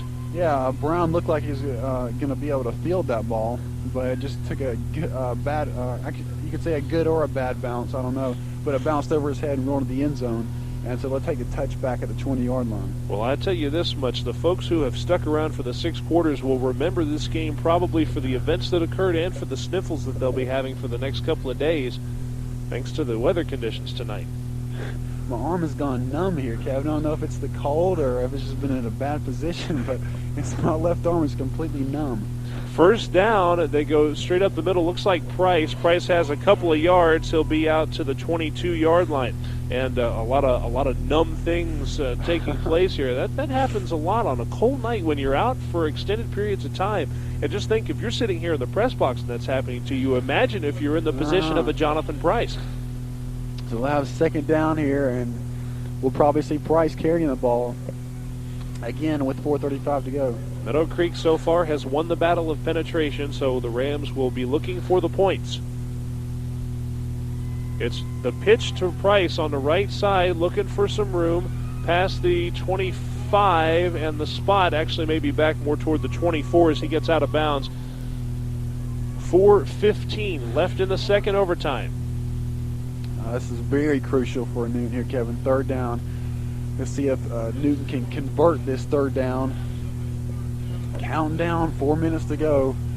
But Newton just absolutely has to get over midfield. If they don't score, they've got to at least get down to around the 20-yard line where Meadowcreek was able to advance in the last time period.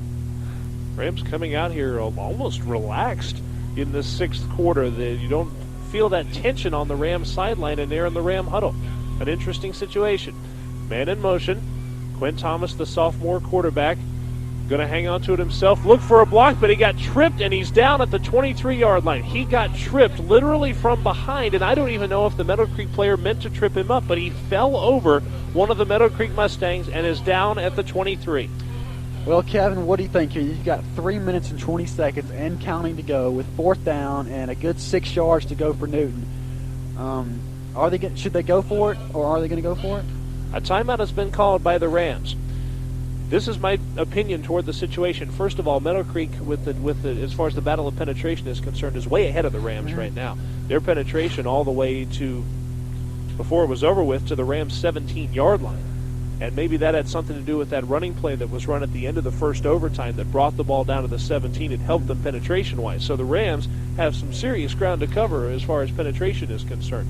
That having been said, there comes a point in time in the course of football seasons or baseball seasons or whatever in which you have to stop and you have to say, it is time to take control of the situation and kind of throw caution to the wind. You know, you've been in the situation before, even in real-life situations.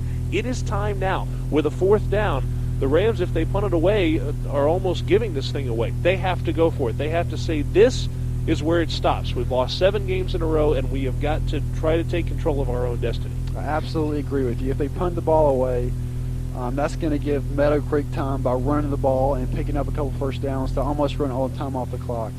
Even if they were to not get it here, Meadowcreek's not going to be able to run as much time off the clock. They don't have as much field to cover, obviously, so they can't run as much time off the clock as if they were to punt the ball away. But even if they get the ball, it's not their farthest spot of penetration. Looking for the pass, incomplete. He was looking for Randall Hardy, and Hardy going up into the air to try to catch that ball at the 30, and not sure why. Had no reason to go airborne. He missed the ball. So Meadowcreek will get the ball back from the 23. And again, as Mark has pointed out, remember, Meadowcreek with only 1 timeout. Yeah, so they will be able to run a little time off the clock, but if they are even able to get into the end zone, I believe there will still be time enough on the clock for Newton to have a chance to get something else done here. The key will be for the Rams to stop the Mustangs from scoring on this drive, and again, they may get the ball back. P.J. Mugen goes straight up the middle to Jason Ward. Ward pushing inside the 20, will probably be down around the 18-yard line. The furthest spot of penetration was the 17 of the Rams.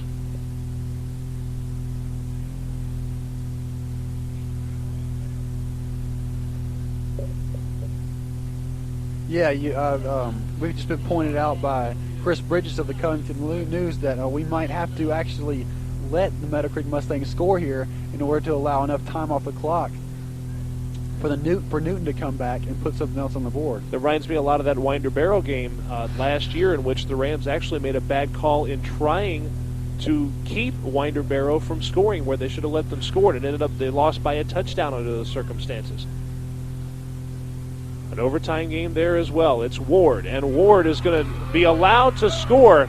He'll be allowed to score the 6 points. Basically, the Rams not trying to do anything against Jason Ward. They stood around and let him score the touchdown intentionally. What that does with 2 minutes and 22 seconds left is it forces Meadowcreek to give the ball back to the Rams. It is 26-20. Meadowcreek with the lead. Sanchez on for the extra point. Likely it will be 27-20. That is probably a very smart move by the Newton Rams. Yeah, definitely so. They will have over 2 minutes to go to try and put something else on the board. With the extra point here, if Newton is able to come back and get a touchdown, I think we're absolutely going to see them go for the 2-point conversion. So we're going to see some team win here on the board. We're not going to see any kind of advancement call here after a touchdown. Sanchez boots the extra point through the uprights, but the Rams coming very close to blocking it. 2 minutes, 22 seconds left. The only time you'll probably ever hear me say this, the Mustangs score, and it's a good thing. 27-20, they lead the Rams, and we'll have some time left in second overtime to see what Newton can do. Stick around for it on WGFS AM 1430.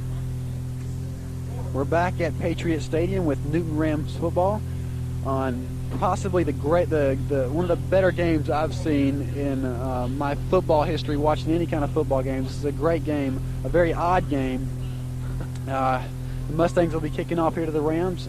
Here with your play-by-play, Kevin Holden. The Rams letting Jason Ward score, literally allowing him, not trying, allowing him to score, allowing him to go into the end zone so that they would have more time. It's an odd philosophy, but it's something that may work for the Rams. Yeah, well, let's hope. They've got 2 minutes to go. So hopefully that'll be enough time for him to drive down the field and put a touchdown on the board. The kick is a high one, taken by Gary Brown at the 5-yard line, gets around one man, going right side, looking for some room, trying to cut back upfield at the 30-yard line. He'll be tackled at the 29. They say he's still up. They have not blown a whistle yet, and folks are coming out onto the field as Gary Brown was at midfield, but apparently the whistle had been called. 6 or 7 Meadowcreek players had run onto the field, and Gary Brown was continuing to run with the football. Looked as if he were down at the 29, and that's what they say now, that he was down there. That was quite a play. You see a big huddle down there around the 30-yard line. All of a sudden, Gary Brown gets spit out the back of it and then comes running around the side, and all the Newton fans are going crazy, thinking that he's still up, but the officials called him down there on the 29-yard line. So basically it is like this for the Rams. They must go 71 yards in this 2 minutes and 5 seconds if they hope to have a chance in this game. You can score, and then you'll be forced to go for 2, and can you imagine the drama if the Rams can score and a 2-point conversion would stand between them and either a victory or a loss? Thomas looking for the pass. This time Hardy with the reception at the 35. Tries to get around his man. He's tackled at the 38. Meadowcreek for a moment calling perhaps as if Hardy had fumbled the football, and Hardy is down, and we're going to see a timeout called because Randall Hardy was just about planted on his head there as he was tackled. The ball was nearly stripped by Jeff Benton of the Mustangs on that play. You got everything going against Newton right now. They're in bad field position. They absolutely have to score a touchdown and get a 2-point conversion to win. They've got a sophomore quarterback, Quint Thomas, that's in there, and even though your other quarterback is a sophomore, he doesn't have near the experience that Gilstrap does. So it's really going to be tough for Newton to come back on this game. Yeah, I think the Rams' fortunes are going to ride on that man in the back of the backfield, Jonathan Price, who is pushing about 850 yards for this year after gaining 1,100 yards last year. But his most important yards, at least for 96, might come right here if they decide to go to it. 1:52 left, second overtime. Rams trail by a touchdown. Now they're tending to Randall Hardy at the 38-yard line. Hardy, again, on the tackle, appeared to be flipped over and maybe planted on his head, and he's hurting right now. He's being talked to by one of the coaches, and they're going to give Hardy sufficient time to get off the field And I think this is actually something that may help the Rams because it gives them some time to decide what they want to do. Yeah, they're lining up here with, I think they're going to come out with a 1 running back set and 3 wideouts. So a 9-yard gain, 2nd and 1 from Newton's 38. And you hate to have an injury allow you more time to decide what your plans are for a play, but that's exactly what has taken place. So the Rams are ready to go. They know exactly what they're going to be doing here with 1:52 left. 2 wideouts to the right side. The 1 wideout to the left is Gary Brown. He's been a playmaker whenever he's played this year. They go to him, and they've got the first down with Gary Brown. Oh, it's an incomplete pass now, we see, as the official marks that one incomplete. We were shielded just briefly by one of the Meadowcreek coaches and a couple of the players. The pass was right in front of the sideline, so from here it appeared complete, but again, we were shielded. It's an incomplete pass. It'll be 3rd down for Newton. They've got a foot to go for the first down, but that's not what they're looking for right now. They're probably going to still be looking for something deep. They got to get the ball down there towards the end zone if they're going to stand any chance in this game. 1:44. Excitement from Berkmar Patriot Stadium. It's nice to have it for once. Thomas looking for his man. Oh, nearly intercepted. John Moschel almost put the final stake in the heart of the Newton Rams. That ball was thrown right to him, and he dropped it. 4th and 1. It was thrown absolutely right in the chest of John Moschel. It looked like he was just trying to hit Moschel on that play. He didn't catch it. Bounced out of his hands, luckily. With this cold weather, it's probably got a little sting on the ball. So Newton is still alive in this game. A penalty has been called, Mark. Sorry to interrupt, but kind of an important thing there is a roughing the passer call has gone against the Mustangs, and you want to talk about penalties that hurt. Remember, still 1:39 left, and that roughing the passer call gives the Rams a first down. A big play for Newton. Now bring it up to midfield. 15-yard penalty, the first of either overtime period. There's still plenty of time for Newton. They got 1:40 to go. First down from Meadowcreek's 47. And remember that Thomas has gone a little more to the passing game here in the 2nd overtime period. He hit Randall Hardy on first down for 9 yards. Of course, the Rams lost Hardy immediately after that. Randall Hardy, by the way, is a freshman. Just thought you might want to know that for years to come. Thomas, pass up. Got him. Rodney Smith at the 35, at the 30, still busting and looking for every yard he can come up with, and tackled at the Meadowcreek 27. And this Ram team is going to go down fighting if it's going to go down. Quint Thomas is absolutely playing a great game here. Even with his inexperience, he's showing that he can hit his guys. Although he did get very lucky with that pass where he almost got an interception by John Moschel, where Newton is still alive, and they've advanced the ball already up past the 30-yard line inside Meadowcreek territory. 90 seconds left, and now the Rams are beginning that drive, and that penalty against the Mustangs was what started this thing going.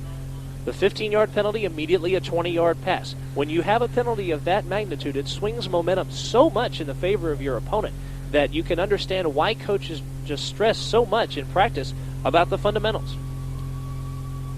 Thomas again looking for a man downfield, and it's up in the air and intercepted by the Mustangs at the 15-yard line. It was bounced off of Gary Brown's shoulder, and Jeff Benton has ended the 1996 Rams season likely here at the 16-yard line with the interception. Now, we do have 1:21 left. The Rams do have 3 timeouts remaining, but this is going to be an extremely difficult situation, and again, I worry that the season was ended with that interception. Yeah, they're like you said, it is going to be very tough. There is the possibility, though, Newton having 3 timeouts left, they will be able to keep enough time on the clock after the punt to be able to bring something in, but it's really looking bleak for Newton right now. In the fight to see who will stay out of the cellar of 8 Quad A Division B, right now Meadowcreek looks as if they may be staying out of the cellar. They're up by 7 points, 1:17 left, and going down on one knee was Mugen, and that immediately caused the Rams to call a timeout. 2nd down and 11 from the 16, and again, you'll probably see the same from Meadowcreek, just going down on a knee. Yeah, they're going to keep going down here, and Newton's going to keep calling their timeouts until they run out. And then we'll see Meadowcreek punt the ball off with a little time left for Newton. And the Rams, again, as soon as the quarterback goes down on a knee, will call the timeouts. Of course, that may force the Meadowcreek Mustangs maybe to try to go for a first down here. Yeah, and you were talking about earlier in the game, Kevin, the 3 timeouts that Newton had, which has turned out to be big right here. They're able to keep the time on the clock and save themselves a little bit. It most certainly would have been the end of the season had they only had, say, 1 timeout here. Absolutely. But because they have 3, there is still that ray of hope, that glimmer of hope that is off in the distance, and you're taking a look at it, wondering if you can reach it. But what a long road to get there. And remember that this Ram team is not used to the winning side of things. They haven't done it now since the 13th of September. P.J. Mugen has been in there for 6 quarters now, and they are going to go ahead and try to run the football with Jason Ward. Ward pushing 3 or 4 guys out to the 20-yard line, and the Rams should call a timeout and do so very quickly. Well, that clock is still running. We're waiting. There it stops at a minute 6, and then it started back up again. And ball is at the 20-yard line, and the Rams never did call the timeout. the clock stopped for about a second. I'm wondering about that. It's kind of weird. I think that may have been a glitch in the clock. No, seriously, there are a couple of glitches where the clock will pause for just a second. I don't think that was the fault of anyone here. And the clock, as well as the hopes for Newton, continue to run out here. Down at 35 seconds now. Jason Ward, is that ball on the ground? I think it is, from the 17. And the Mustangs do recover. Now the Rams need to call the timeout. There they go with 30 seconds left. It's 4th down. The ball on the ground, and the Rams, it wouldn't have been something if they had been able to recover that fumble. So you've still got, the Rams still do have that hope. You got Gary Brown. He'll be back to receive the punt. He's always got that explosiveness. You can always have that hope with Gary Brown when he's taking that punt or kickoff.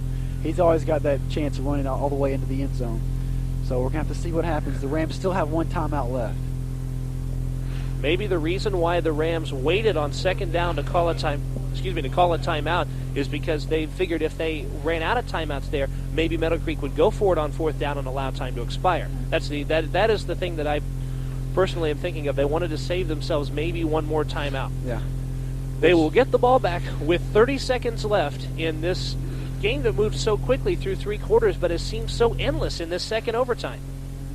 And as we look over at the stands for Newton, it is clearing out right here, which I guess the weather has finally drove them out, even though we've got an absolutely incredible football game going on right now. 27-20, Meadowcreek's up, but Newton will be taking the ball here just a second as they get set to punt it off. And it will be, of course, Jason Ward, the man whose name we've called time after time after time tonight. Look for him to move on and do some things at higher levels as far as football is concerned. He's definitely a great athlete. Standing at his own 5, Brown is at the 50. Remember, in the first week of the season at Central Macon, a punt returned 68 yards for a touchdown for Gary Brown. Jason Ward getting it away. Gary Brown will let it bounce out of bounds. And it went out of bounds at the 40-yard line is where it will be marked. So with 24 seconds left in the 1996 football season, the Rams trailing by a touchdown, seemingly in a position they've been in all too often late in games, needing to come downfield with the successful drive. And they've now had experience the last couple of games being down by a touchdown and being with their backs against the wall. Maybe with enough experience they'll pull it off. Yeah, you're talking about the last couple of games. They have gotten that extra experience they needed. Quint Thomas in the last couple of drives has been getting some extra experience on the passing game, and he's going to need it right here. They'll take the ball at the 40-yard line with 24.9 seconds to go in the game. And that is all that is left in the careers of these seniors here at Newton High School and in our coverage of football in the Newton County area. We started it back on September 6th, the live debut of the Eastside Eagles against East Paulding. It was a win, and the feeling was high around Newton County. The spirits were extremely high. It's been pretty much a downer ever since. But the Rams can at least put one good thing back onto the scoreboard here in this season after the Rams won their first 2, losing 7 in a row. Eastside won their first game. They had lost 8 in a row going into last night against Winder Barrow. The ball will be spotted here on the 40-yard line. 25 seconds essentially on that clock. It is Quint Thomas's turn to be the leader, and you've got to know that all eyes are on Quint Thomas right now, because if he can lead the Rams downfield and have them do something here, or even if he doesn't, the leadership that he has shown in this overtime period means that next spring and next summer, you're going to see a lot of stuff written about perhaps a quarterback race, a genuine quarterback race. Yeah, like we were saying earlier, let's hope for that, Kevin. Because that always brings out the best in your players. So Kerry Gilstrap and Quint Thomas, and hopefully they're good friends because they'll be doing some competition next year. And it will be up to Thomas to see what takes place here in the final 25 seconds. First down, Rams. This drama has gone on since the fourth quarter. Every drive seemingly so much more important, and he underthrows Gary Brown. Brown was running about a 10-yard out pattern, and Thomas only threw it about 8 yards. It'll stop the clock, but with 22 seconds left now. It doesn't look like Brassfield trusts Thomas's arm to throw much farther than 10 or 15 yards out. So we've seen him run a lot of short patterns. The receivers, but he may have to resort to throwing a deep one if the Rams are going to have a chance to put one in the end zone. Two wide receivers right side, one left side. It's Price. Price passed a couple of man, 45, 50, cutting back upfield to the 45 down there. 15 seconds left and a timeout so that they can move the chains. Down to the 43-yard line. It's a 17-yard gain for Price, and the offense will have to be right there ready to run the next play from Meadowcreek's 43. 15 seconds. The Rams will still have a timeout remaining. Yes, the Rams still have their timeout. That's going to be big for them. And Thomas spikes the football at the 45-yard line, stopping the clock with 13.2 seconds left. Now, Mark Burch. We're going to call you Coach Mark Burch. Mm-hmm. Tell us what you're going to do. Well, you're obviously going to have to pass the ball here. You got 13 seconds and maybe 2 plays to go. Line up your 3 guys, your two wideouts on the right side or the left side, and your other wideout on the other side, and just have them take off. There's not much you can say. It's like you're reduced to backyard football in this situation. Just look for who you can hit, and there's not much you can do. You got 13 seconds to go, and you're down a touchdown, and you have to get a touchdown to win. Rolling out and looking for a man upfield, and found him at the 40-yard line. He hit his man at the 40-yard line. Rams needing to call the timeout with the seconds ticking away. Timeout. We're waiting for it. It never came off. The Rams never calling the timeout. And with the ball at the 41, the Meadowcreek Mustangs, as the second overtime has expired, has won this game 27-20. I don't know what happened. The Rams never called that timeout. 27-20, your final on the completed pass. The end of the 1996 football season. And Mark Burch, what an odd way to go out. Yeah, we obviously don't understand that one. We're going to have to talk that over with Brassfield after the game to see what happened on that. Because they did appear to have one timeout left. And if they call that, they're going to have one more play to try and put a touchdown on the board. In the oddest of circumstances, in a second overtime of this game, in fact, we were fortunately allowed to get a couple extra quarters of football in, and that's a great thing. But a 27-20 game, and it is the Meadowcreek Mustangs over the Newton Rams. Back with conclusions after this on WGFS. Back from Berkmar Patriot Stadium, we're at a lack of time. A 27-20 overtime win for the Meadowcreek Mustangs, and Mark, a disheartening win. It's a disheartening win. It's been a disheartening season for Newton. And it's the unfortunate situation here that you could look at so many things in this game that the Rams could have done to come out victorious, and they were so close in so many different ways. But when it finally comes down to it, the Rams having to let Jason Ward score, that was where the touchdown came from. It was the only way they had a chance to win, to try to give them some time to do something with the football, and they could do nothing with it. Yeah, so that's a tough end of the season for Newton. We don't have much time left here on the tape. We're about to run out. So your final score, 27-20 in Meadowcreek. Mark, we will have enough time for you to give me just a final thought on what the Rams can be looking for next year. Well, next season they're going to have to, like we said, do some heavy recruiting. They're losing some big seniors, so they're going to have to try and come back next year and get and play the off-season game for their football team. For our executive producer back in the studios, that of course being Brian Chrisman, and for Mark Burch, Scott Salmon's our technical man. Chris Bridges from the Covington News has been with us throughout the year. And thanks to all the other folks who have helped to make Ram football possible. Of course, all the folks back at Homer Sharp Stadium who helped us out game after game at home, making sure we were in good shape, and there is no press box that I would rather be in than Homer Sharp Stadium. It's the nicest around, in my personal opinion, and the folks back there are also terrific people. We look for more of it in 1996, and also we thank the folks who have allowed us to bring you each and every game this year. And remember, we had to give you twice as much coverage, but we did it. Good night from Berkmar Patriot Stadium, the end of the 96 season. Your final, the Meadowcreek Mustangs 27, the Newton Rams 20. Good night, everyone.